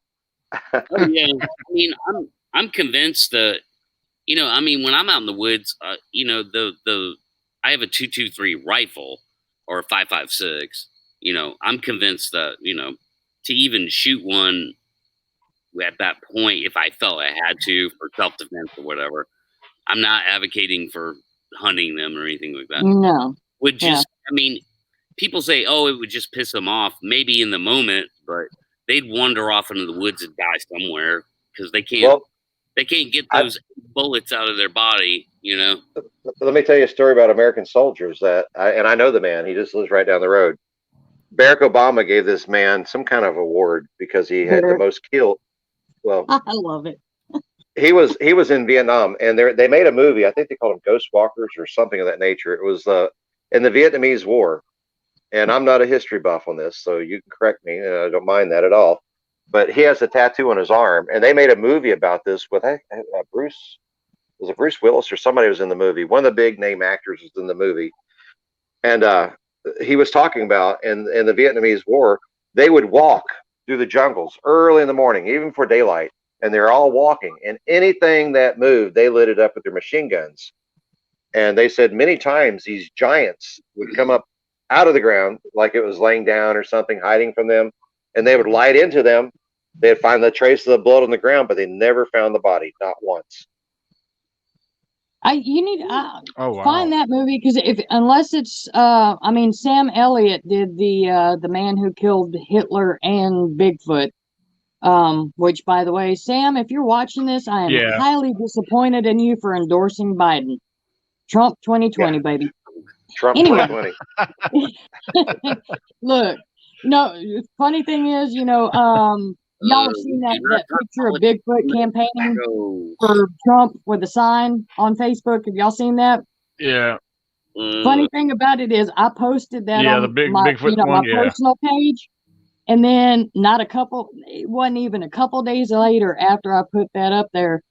I used to live in West Palm Beach, and my daughter's old youth pastor sent me a couple of pictures of him sitting in traffic at that intersection. And he took those pictures. He goes, "Hey, Bigfoot's in Florida." And I was like, I love it. Awesome. That's perfect. Yeah, I'm actually I'm a hardened Facebook criminal. I have been in Facebook jail so many times because I freely speak my mind, and if it's something I believe, I shouldn't be. It's not a communist camp here. I should be able to say what I believe. Like, for example, if I thought hydroxychloroquine would cure you for COVID, it's my belief. I should be able to say that whether it works or not. That's my belief. No matter what it is, I should have my opinion. But when you're being censored that you cannot have your own opinion, it's their way or the highway. And I've been in Facebook jail so many times. Yeah, you and me both. But Chris, I'll tell you, you'll find this one funny. Well, I want to throw this up. Well, hey, I want to interrupt you. Hold on, I want to interrupt you real quick. I want to be careful. I want to be careful where this goes, because I know me and Pat have an agreement. We don't want on the big one. We try not to make anything political on here. We do have a separate podcast for that. However, I want to keep that separate. Yeah, you guys know where I stand. But I just want to leave that. I'll just tell you real quick. Yeah. What I thought was funny was, you're getting censored with the political stuff, and then I had something pop up in my memories that was an article about Bigfoot. And they had a fact checker censor, your facts in this are incorrect. I'm like, okay, nobody can really, you can't convince some people that Bigfoot's real or not, but you're going to censor me on a post about Bigfoot and fact check it like you're doing the politics? Oh, that's it's not just politics. It's anything. I mean, we've posted so many things before. I've actually posted a video of certain people talking and you see that person talking and hear that person talking and know who that person is talking. And I'm in the business in audiology. I mean, I know a lot about sound. That's what I do. I'm a recording artist. And then they told me this is fake. I'm like, how in the hell can you get fake out of that? Yeah, you didn't sing that. That wasn't you. Nobody ever saw you perform. You just lip syncing. You're like you're like what's his name? Joe Exotic.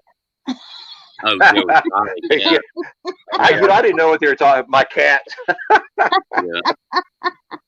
Yeah. I'm like one of these reruns in a cheap Japanese movie. Watch. Gattel Kain. Nice. Well, I apologize for bringing politics into it, but I thought y'all would think that was funny that I got censored over Bigfoot. Yeah. Like, I wasn't really trying to bring I was more the censorship because exactly what you said. Yeah. The reason for that being my son got beat up in school one time because he was telling kids that he saw a Bigfoot with me. And they didn't believe it and they didn't want to hear his story, so they beat him up. And he swore to me in privacy, is like, Dad, I will never in my entire life ever talk about that again to anyone, because they just totally humiliated him in front of the entire school. And we had a very, very clear encounter with three. Well, it happens all the time. It happens all the time. There are people that when I'd finish one of my podcasts, we'd have people that would see me. You're Chris Allen, the guy that does that radio show. And then they'd call you to the side. Well, I don't want nobody to know my name, and I don't want to be on any radio show, but I had a strange encounter. They always start off just like that. So there's a lot of people that have lived through the censorship of what they've encountered, whether it be a Bigfoot, or, whatever it would be, an alien.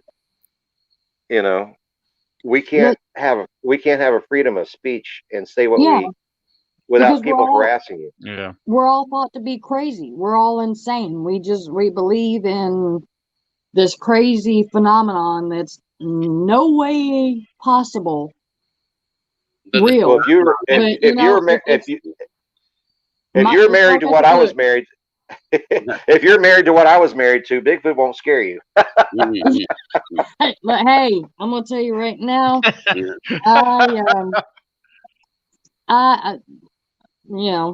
I'm good friends with the devil's sister-in-law because I was married to her. She used to be my sister-in-law. No, I don't think that makes sense. I'm sorry. For Christmas, I was going to get her an exorcism.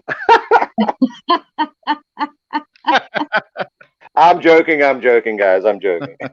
Hey, you know what? As long as bashing your exes isn't out of the range of whatever, hey, I'm game. I was probably the problem, not the ex, so I'll leave it at that. But yeah, I mean, though, actually, the internet became a place. Ironically enough, like you can almost flip the script. It's that the internet became a place for people to finally go and tell their story, because they could either tell it anonymously or half anonymously, not show their face. And the internet has become this place where people can tell their story. And now we have tens of thousands of documented eyewitness accounts, which is a huge body, right? A huge body of anecdotal accounts that exist in one place that can be referenced, listened to, whatever, documented, and it has proved that Bigfoot is 100% a real phenomenon. But it does not prove what that phenomenon is. But it does prove that when people give me crap about Bigfoot, which doesn't happen very often, I just say, hey, it's a legitimate phenomenon. What are you giving me crap about? And they'll say, oh, it's just bear. And I'm like, okay, whatever. Oh, so people are hallucinating in the woods? Like, that's you have the explanation, Like, well, scientists know for a fact that they did exist. We have molars, we have bone, we have several parts to show that, other than physical sightings of these creatures. Yeah. I mean, for years, I differ with you on Gigantopithecus. I do not classify Gigantopithecus as a Bigfoot because we don't have enough fossil there to know exactly what size they were and how big they were. They were probably ate a lot of bamboo. It's all speculation, even in hardcore science. When I traveled doing the tours with going to the natives, and listening to their stories, they coincided. Now, Native Americans have lived in the United States. There's different theories on it, from as short as 11,000 to over 33,000 years ago. And there are several species that have vanished from the earth in that time frame. The last minor ice age we had was at the beginning of the 1800s. We have lots of micro ice ages and large ice ages, and they were thought to have become extinct with the short-faced bear and the mammoth. And there's something else that they became extinct with. But regardless, when you look at how many... Yeah, the giant panda. Well, the panda in itself, was it 1918 when it was first discovered? I'm not sure about that. Yeah. I just remember, I think people were talking about, I was watching something, there's this crazy show that I absolutely fell in love with on YouTube because it's two guys that do ghost hunting. One is a total skeptic. The other one gets scared if you just walk by and go, boo. And I mean, he's, needing a change of shorts. But the way they talk back and forth to each other, it's hilarious. But Salem witch trials. There was supposedly a small ice age back in the 1600s when they were going on. And that's one reason that people blame what happened, is because it was a small ice age, food was this, and you might have had like, oh gosh, what is that?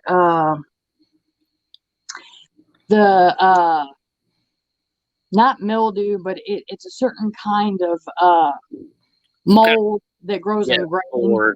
Yes. And it can cause hallucinations and whatnot. And people were blaming what happened during the witch trials on that because of that small ice age.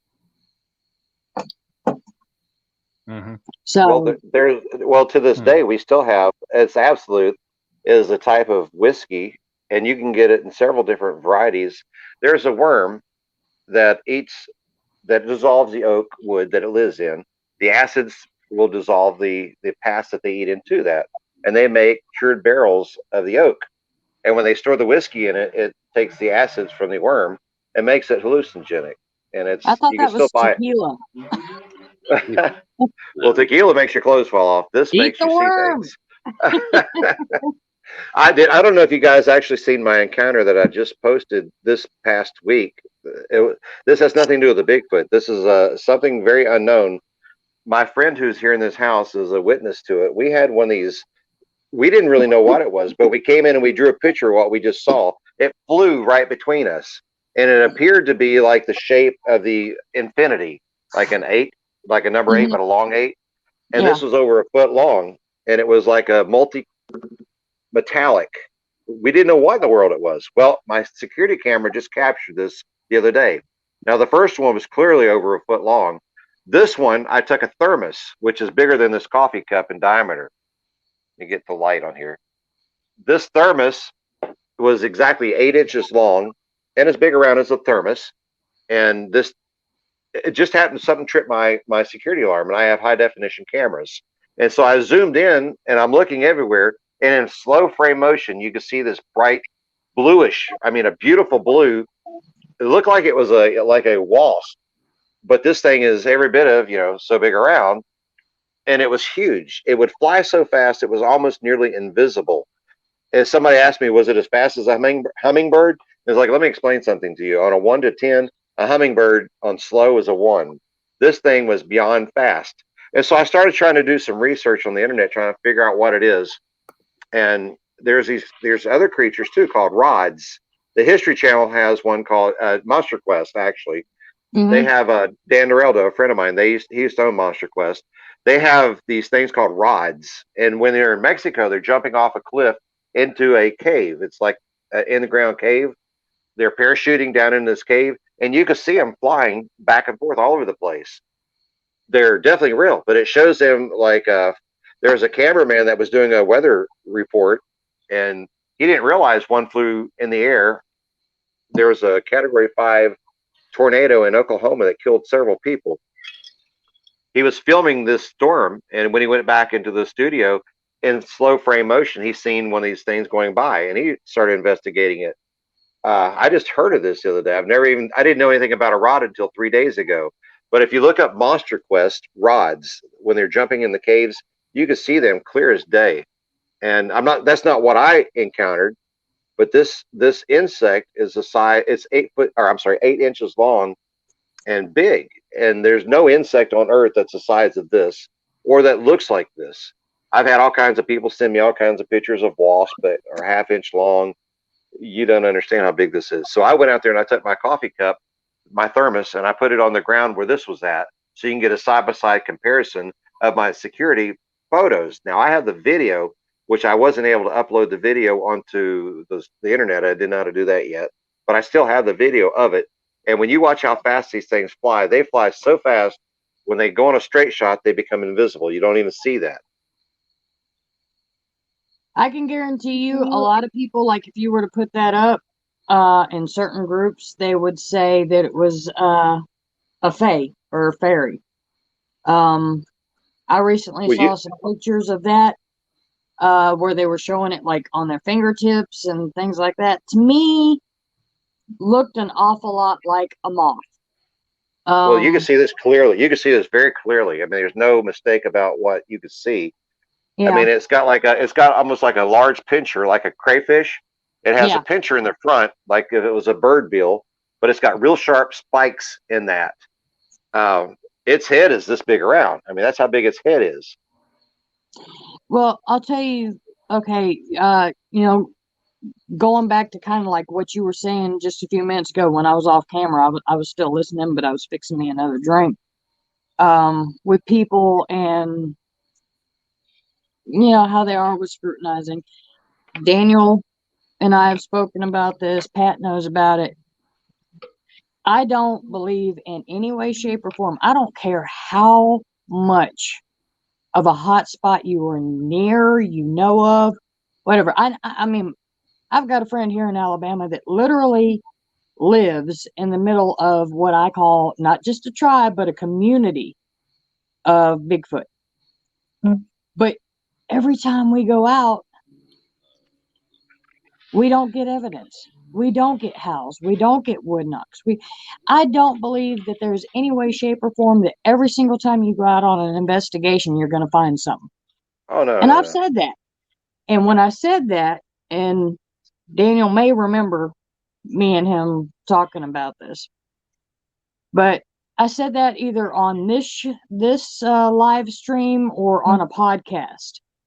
And I know flat out that I was being called out on Facebook, even though my name wasn't mentioned, because it was 2 days after me saying that I don't care what kind of hotspot you're in, you're not going to get evidence every single time you go out. And I've been doing it for 40 years. And every single piece of evidence you post, if it's a blurry video or a very bad pixelated picture, I don't care what you point out. You're seeing that, was it paradilium? Pareidolia. Yeah, thank you. Pareidolia. Okay. Yeah. But I got, and there was a big post about it in bold cap letters. I don't care what you think about when I go out, and if I don't capture something every single time. And look, dude, if you're watching now, I apologize if I hurt no, I don't. If I hurt your feel goods, deal with it. We all get scrutinized when it comes to being in the Bigfoot world. If you're a researcher, if you're a believer, and you put up evidence, you're always going to have haters. But Oh, you're always Well, yeah. I'm critical. I'm critical of my own evidence.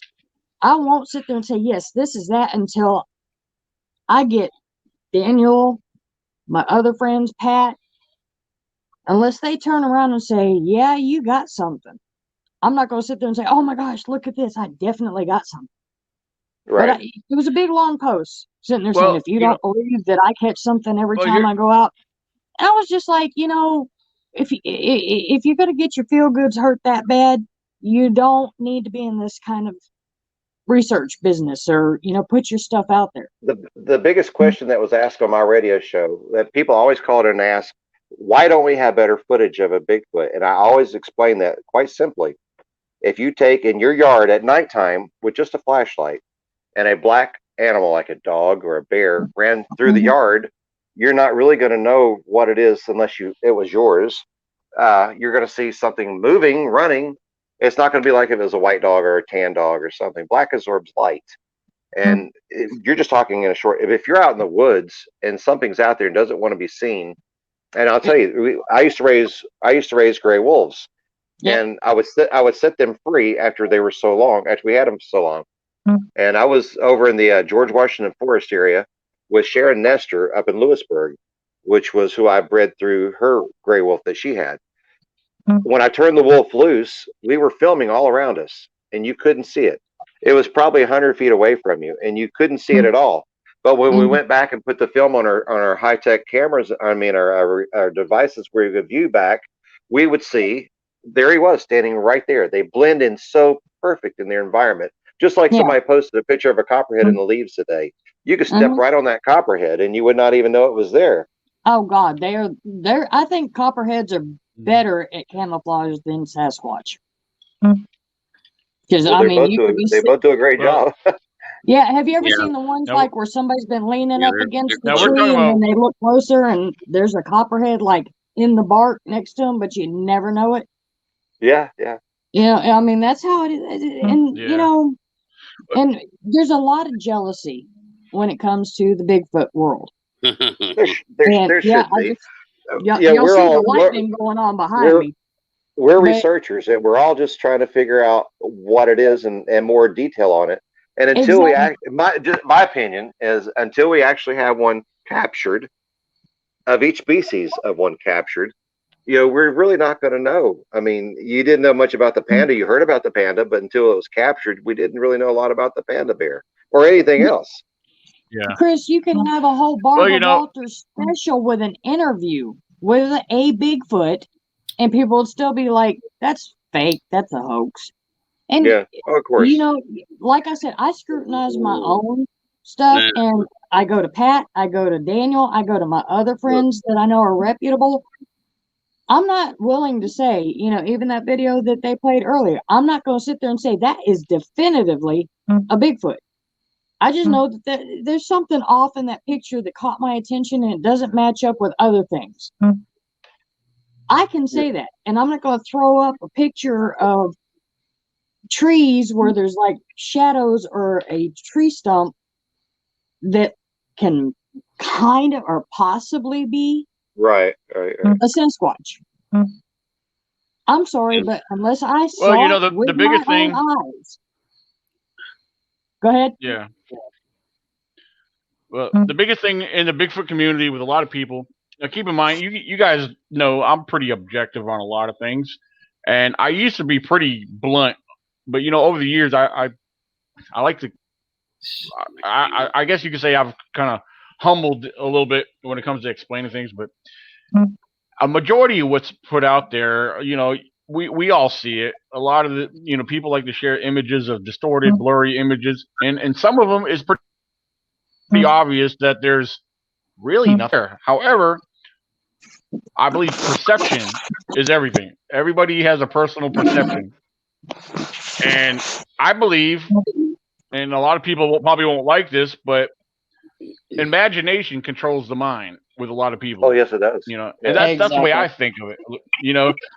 So when people get upset or discouraged from you sharing, well, I don't see nothing because I see people post stuff all the time. I try to stay out of it However, unless it's something presented to me, but then I'm very careful how I share my opinion. Because I know people are sensitive now. However, one thing I like to say to everybody is when you post something publicly where everybody's going to see it, you got to expect criticism, and you got to learn to just take it. So It I doesn't know come I with get a lot of criticism. it doesn't come with butthurt cream. Yeah. Well, hey, Exactly.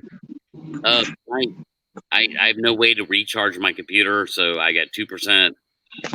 I would obviously would love to speak on this topic right now. Is that look, who cares about what the Bigfoot world thinks? I don't. Like, they'll never see they won't see my footage until way later on, way after the fact. Good footage should be taken to professionals, not the Bigfoot world. Period. Compelling footage should be taken to professionals to try and persuade scientists and the scientific community to take this seriously. Hey, there's a freaking, North American, undiscovered hominid running around here. And of course, I know how to capture that footage. And I do. And it will be compelling, and there will be a chain of evidence that comes with it that cannot be challenged. They can't be like, oh, it's CGI or it's fake. The data will be, like I said, chain of evidence. The data will be hard evidence that you see. Absolutely 100% real. The problem you might have with that is a lot of our DNA that we'd send in would vanish, and it would never come back with a result. Talk about DNA. Forget DNA for a minute. Like DNA might come later with environmental DNA is kind of promising. But to persuade the scientific community would take footage. I know how to capture that footage, and so that chain of evidence will be solid, and it will not go to the Bigfoot world at all. My ex-wife worked in the forestry system, and she was told that you're not allowed to talk about certain things if you've seen an encounter. She was a naturalist, and a lot of that gets covered up because what was explained to her. She's my ex now, so it's not going to probably get her in trouble. I'll tell you where she lives at. Okay. The men in black are going to get you. Oh, they're knocking on my door now. No, but the point was, you have it hurts the forestry system, the camping, the fishing, the hunting. They're not going to do. It's a multi-billion-dollar industry, and they're going to keep every way in the world to keep you from hurting that if it's something that they feel can hurt that. So they were told there's a lot of things that they've seen right off that they're not allowed to really talk about. If you have to actually sign paperwork that you can't go in there and just freely talk about what you want to. And we would collect a lot of things in the forest systems, like our DNA. That's what I was telling you about, Daniel. I know what Bigfoot poop tastes like. Long story. Right. All right, I gotta go, guys. It was fun. All right, yeah. Be safe out there, buddy. Yeah, thank you for coming. His battery probably died on him. He probably get off soon too because I got to get up early. You can let her know what I'm talking about. So we were collecting Bigfoot DNA one time, and we had scat. And after it was all said and done, I just wanted to do a couple funny pictures. So I took a utensil and I stabbed a piece of the scat, and I had it way away from my mouth, like I had my tongue sticking out, like I was getting ready to taste it with my tongue. My oldest prankster son kicked my hand and it went in my mouth. So, oh man, yeah, I'd beat my child. I would. Wow. I'd beat my child. Yes. Well, it had a lot of nuts and seeds in it. Oh wow. Okay, we don't need to know. Stop, Chris. You're about to make me gag. Wow. Well, that's interesting for sure. Yeah, because that's how a lot of not saying it was, but a lot of bear scat that has a lot of nuts and seeds and stuff in it. Mm-hmm. Some cases, especially if they've been eating a lot of berries, oh man, that their scat will look pretty funky looking too if they've been eating a lot of berries. I've seen it look clumpy. I've seen it look runny, like like fatty. So yeah, but bear scat does come in several forms. I've even seen it look like large canine or human poop. Yep. Yeah. It all depends on the bear itself and their diet. But, Yeah, This I've very seen well it could have like been. that, and I've seen it like a cow patty. The main So- thing that's going to separate it, you have a sphincter Yeah. flap, which that'll have like a ridge all the way through the long dropping. A bear doesn't have that. But not to say that it couldn't have been something that made that. It could have been an obstruction inside of the valve that made that line.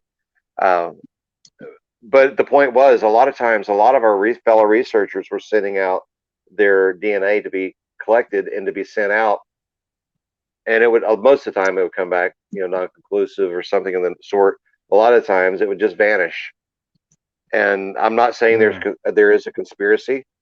There very well could be a conspiracy, because God knows we got some. They didn't even want to tell you about UFOs or anything. They didn't want to tell you about anything else that we're seeing. It's against the law to hunt Bigfoot in certain states like Washington. Yep. They Why is it a actually law? have sanctuaries, protected areas where Yes, they there's do. like literally there's signs that says no Bigfoot hunting. Or no breeding with them. Yeah. Well, I'm sorry, as much as I like them, I don't think I'd go there myself. No. But moonshine makes you do some things that you wish you didn't do. Oh, honey, so does peyote. But you know what? That's the Native American in me. Well, you got to have that peyote and. I tell you what, guys, I want to jump in there. Water.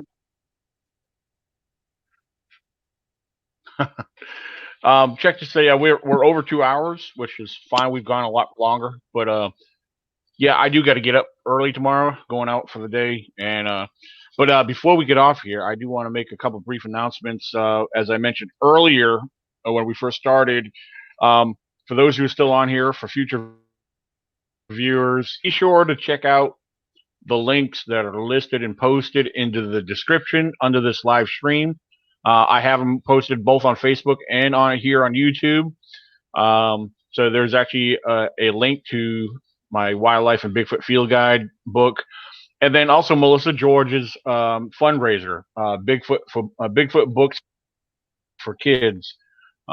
Please at least check it out. If you're not able to donate to it, at least help share it around, copy and paste it. And as me and Chris, we had an outing last weekend. It went really well. Everybody really enjoyed themselves.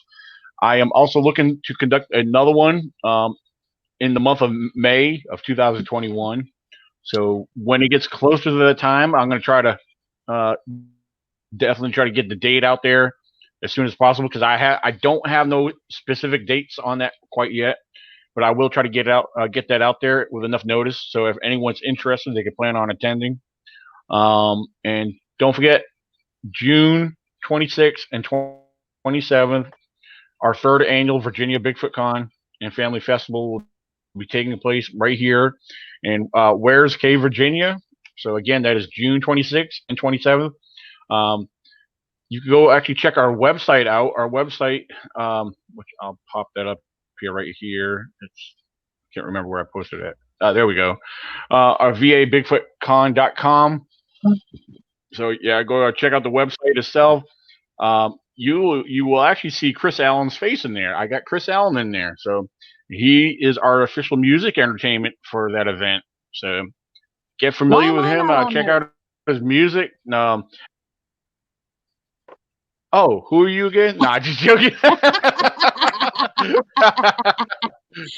Wait till I get to Virginia, dadgum. So, I kind of feel like I'm at the Partridge. What was that TV show, The Partridge Family? Da, da, da, da.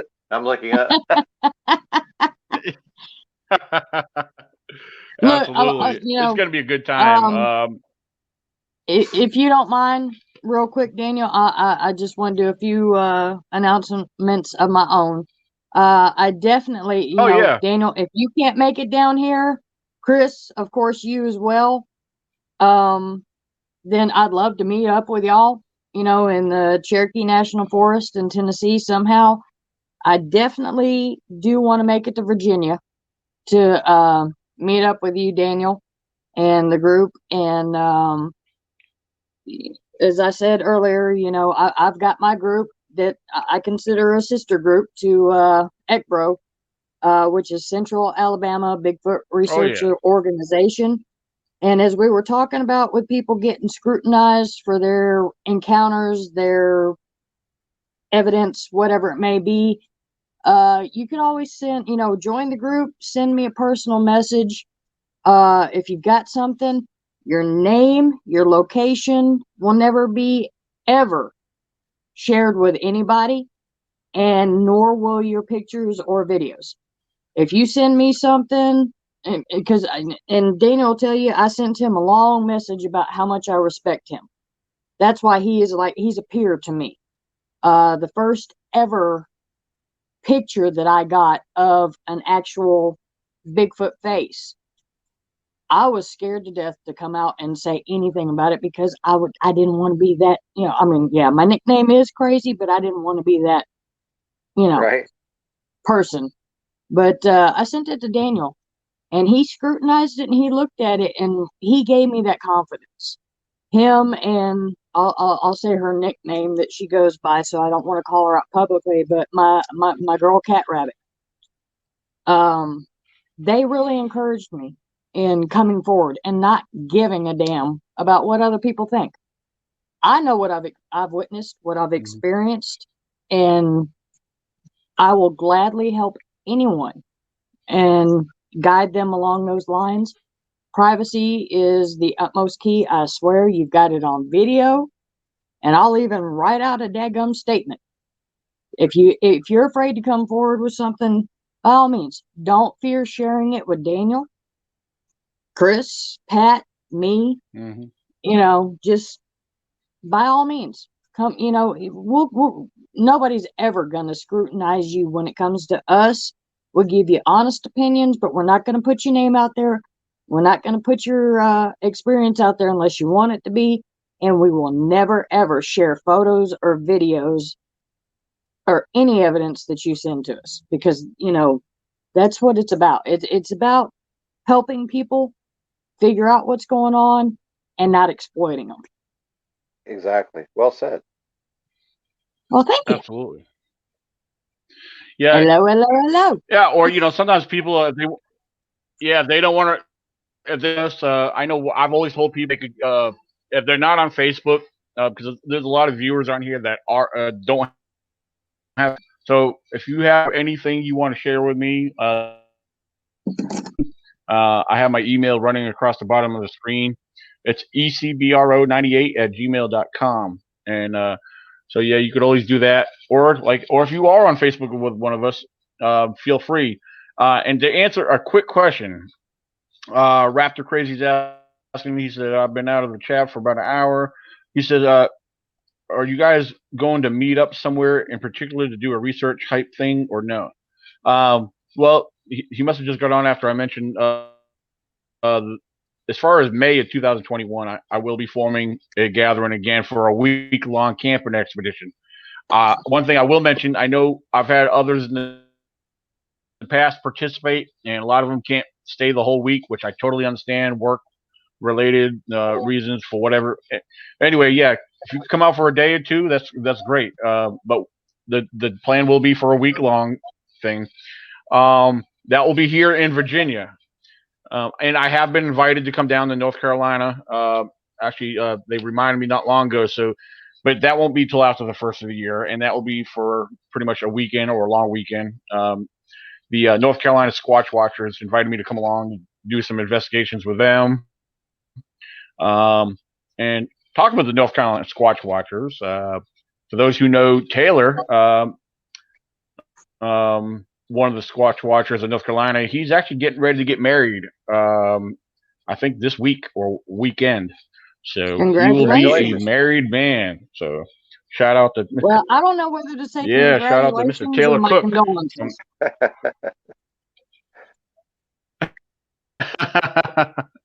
Well, congratulations! Congratulations to your wedding. Yeah. So so if you guys follow him, you can follow Terrell Cook on Facebook, and you could also find their listed group name, the North Carolina Squatch Watchers, which they have as NC Squatch Watchers. So and I think that's about does it. Before we get off here, Chris, did you want to throw anything out there before we jump off? I do. If somebody out there, it's had nothing to do with Bigfoot, but if somebody can identify what that giant thing, this is a big insect looking thing. If you can identify what it is or know somebody that might be able to look at my Facebook site under Chris Allen Southern Thunder, facebook.com/Chris Allen with a K, KRISALLEN Southern Thunder, and find me on there. It'll be a picture of me and my two kids for my profile picture. Scroll down and you can't miss it. It's just I post things daily on there, and you can find it on there. And also, if you like to enjoy my music, you can find me all over the internet, chrisallen.com, or you can go to YouTube and look up Chris Allen and Southern Thunder. Chris, you're definitely going to get a friend request from me, and I will send you some pictures of an actual, Okay. I think it was a moth, but I'm not sure. But there was a insect or something of some sort on my garage wall one night, and I actually put my hand up next to it, doing this, and it covered this area. Right. And I'll see if maybe that might compare with your pictures. I don't know. Without the wings, I would say this thing weighed in the pounds. Oh wow! It was, this was huge. Yeah. I'm gonna send you a friend request, and I'll check that out. Daniel, as always, respect the hell out of you, buddy. I hate that I couldn't join y'all, and I'll message you and see if maybe we can get something at least with maybe Chris and with Pat and somebody and meet in the middle right there in Tennessee and do some Cherokee. Oh yeah, that'll be awesome. Cherokee National Forest investigations. We'll see what we can come up with. That sounds fun with me. I definitely want to check that out because especially after I've heard stories in the past. I heard that name mentioned. I just never looked into that location. But like I said, when I was delivering today, I learned one of the workers down there where I delivered at had captured on his trail camera. As far as I know, he does not have the image no more. This wasn't recent.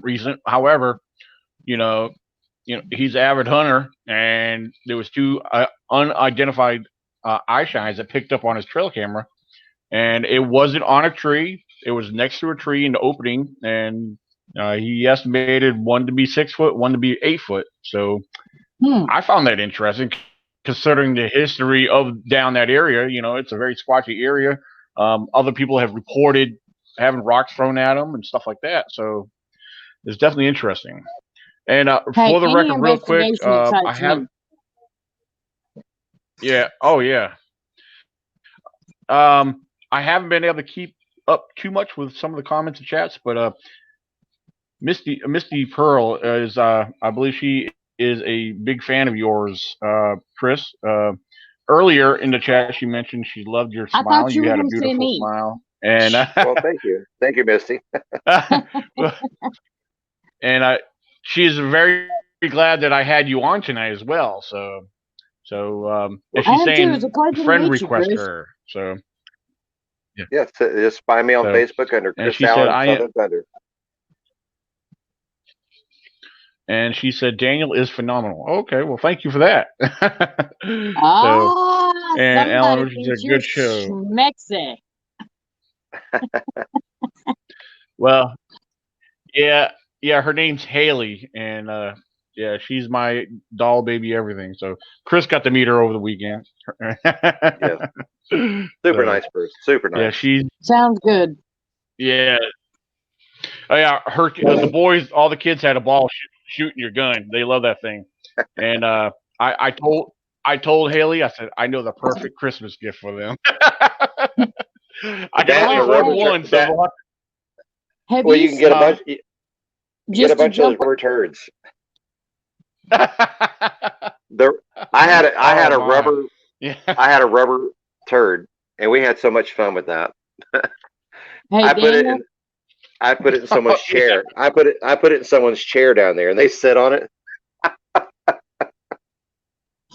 talk about an awesome gift for some boys. Yeah. Have you seen the 177 fully automatic pellet gun? That thing Yes. looks like, What? it looks like, one of the old was it again? military mount machine guns, and it's like you pull that thing and just, and it shoots the pellets, the actual pointed pellets, not just BBs, but Oh, yeah. it's almost Yeah. $200. But I'm gonna tell you right now, I want one. But I'm currently having to Hold pay on. for I'll an AR-15 I'll be right back. 308 to be built. The So one I took up there camping with us is a 22, and it's a 22 pellet gun, and it's a great gun. It's very accurate too. And we were out there shooting at targets, and I was, oh, I love kids. I mean, I absolutely love kids, and I so was up there. look, I'm a big kid myself, so I am. and I've got more. I've got two 170. I've got a Winchester 177, which is a rifle. It's got a scope. You pump that thing 10 times, and it's supposed to be 200 feet per second. I usually pump it about 30 times. And then I've got a 357 replica 177 pellet pistol. And Right. I love them. But Yeah. like I I have said, as many I'm toys. having Yeah. me an AR-15 308 custom built with a night scope. Oh gosh, I cannot wait to go out with that. I took a 3.5 watt laser with us while we were up there, and anything in front of you, you'll burn it. It'll incinerate almost anything. Okay, all right, Daniel, stop it. That's Daniel nice. This is loves my making toy right me here. jealous with his firearms. That's nice.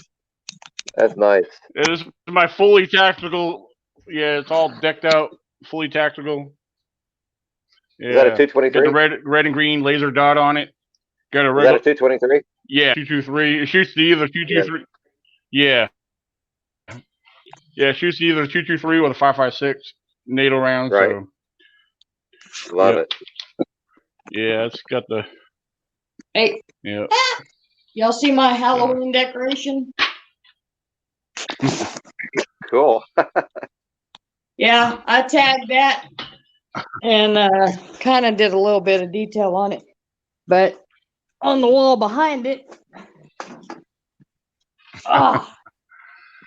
that's Yeah. my So. that's my Winchester Oh, okay. 177. And it's got a better scope than most rifles, and here is my 357. Those are both pellet guns. The actual bad boys that really pack a punch are in the house. Right. Yeah, my other rifles and stuff, they're all put away right now. The AR-15 stays out in the open.